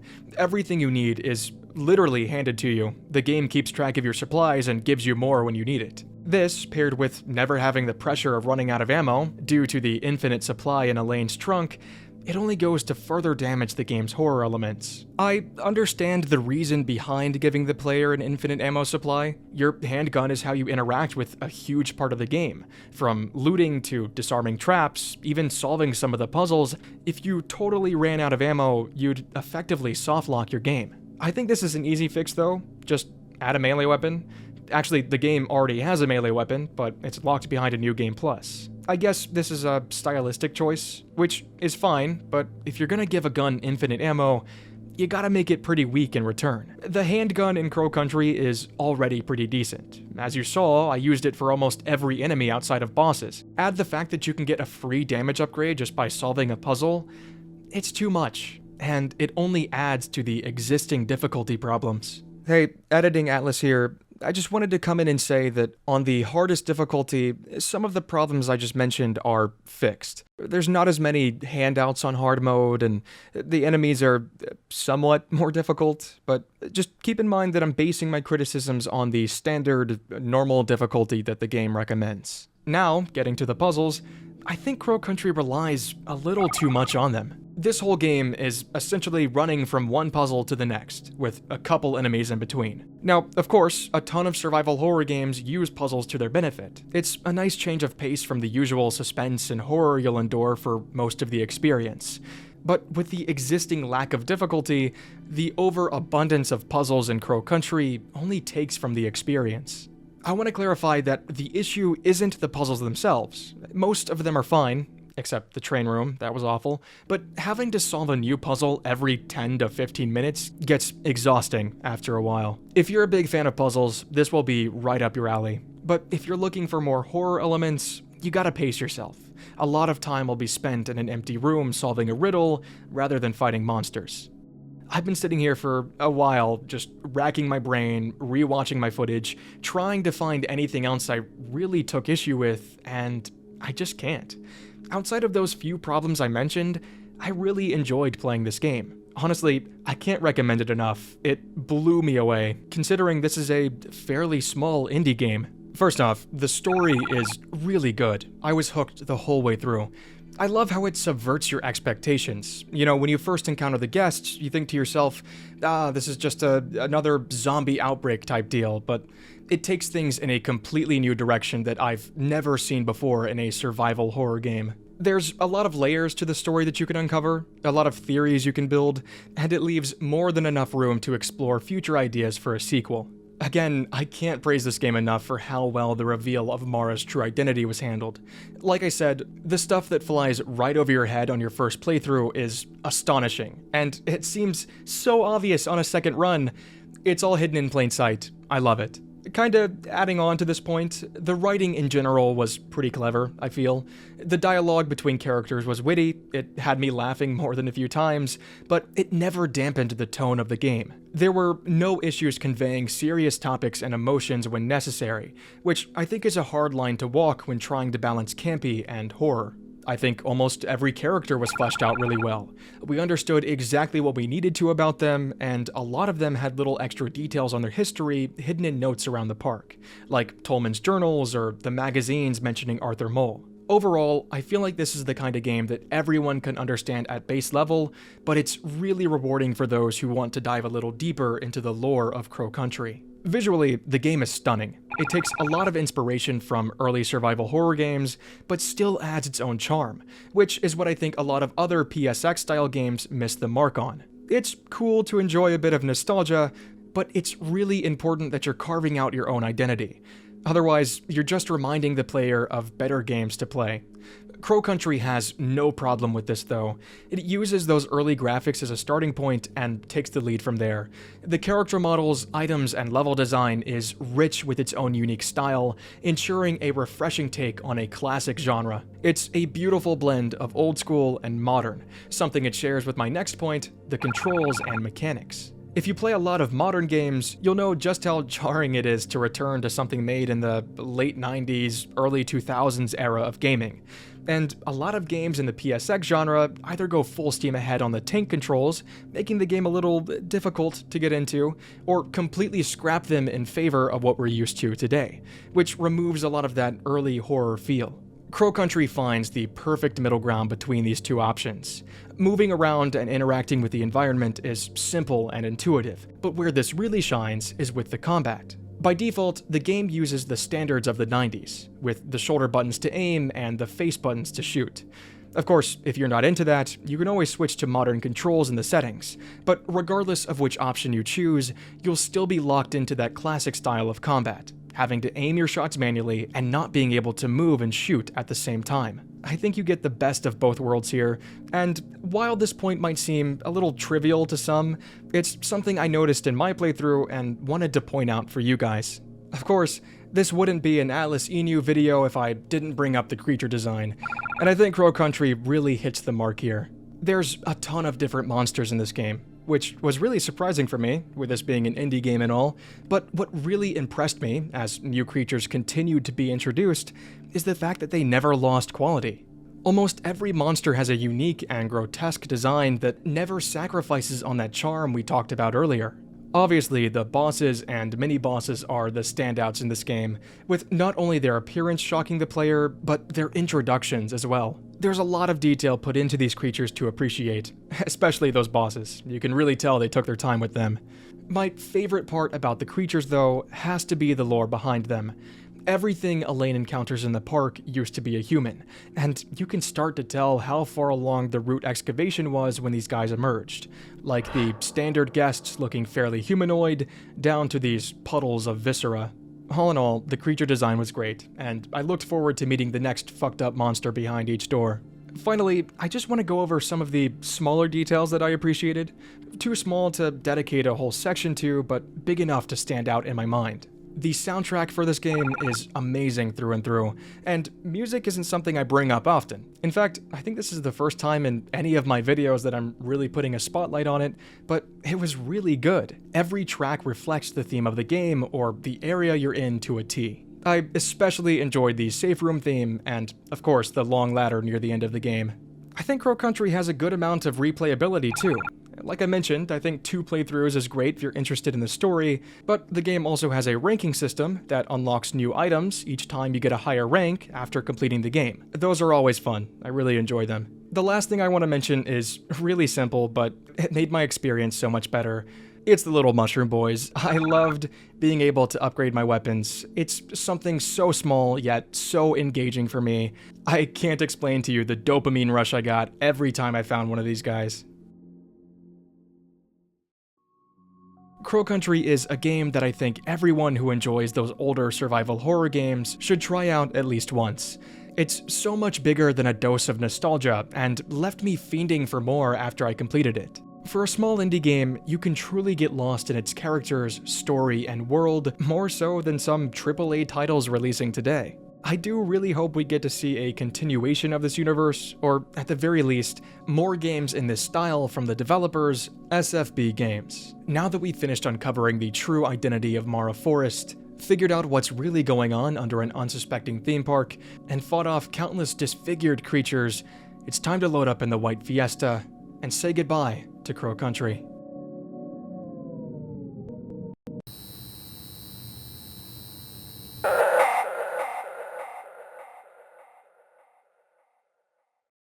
To those of you who are listening to me now, thank you so much for sticking around to the very end. It means the world to me, and I hope you enjoy the video.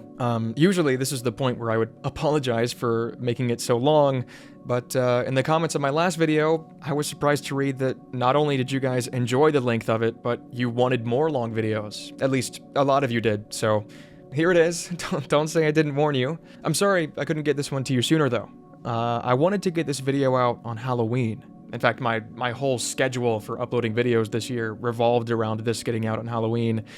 But unfortunately, I live in an area that was severely impacted by the recent Hurricane Helene, that came through right when I started working on this video. So that kept me from being able to continue working for a couple weeks.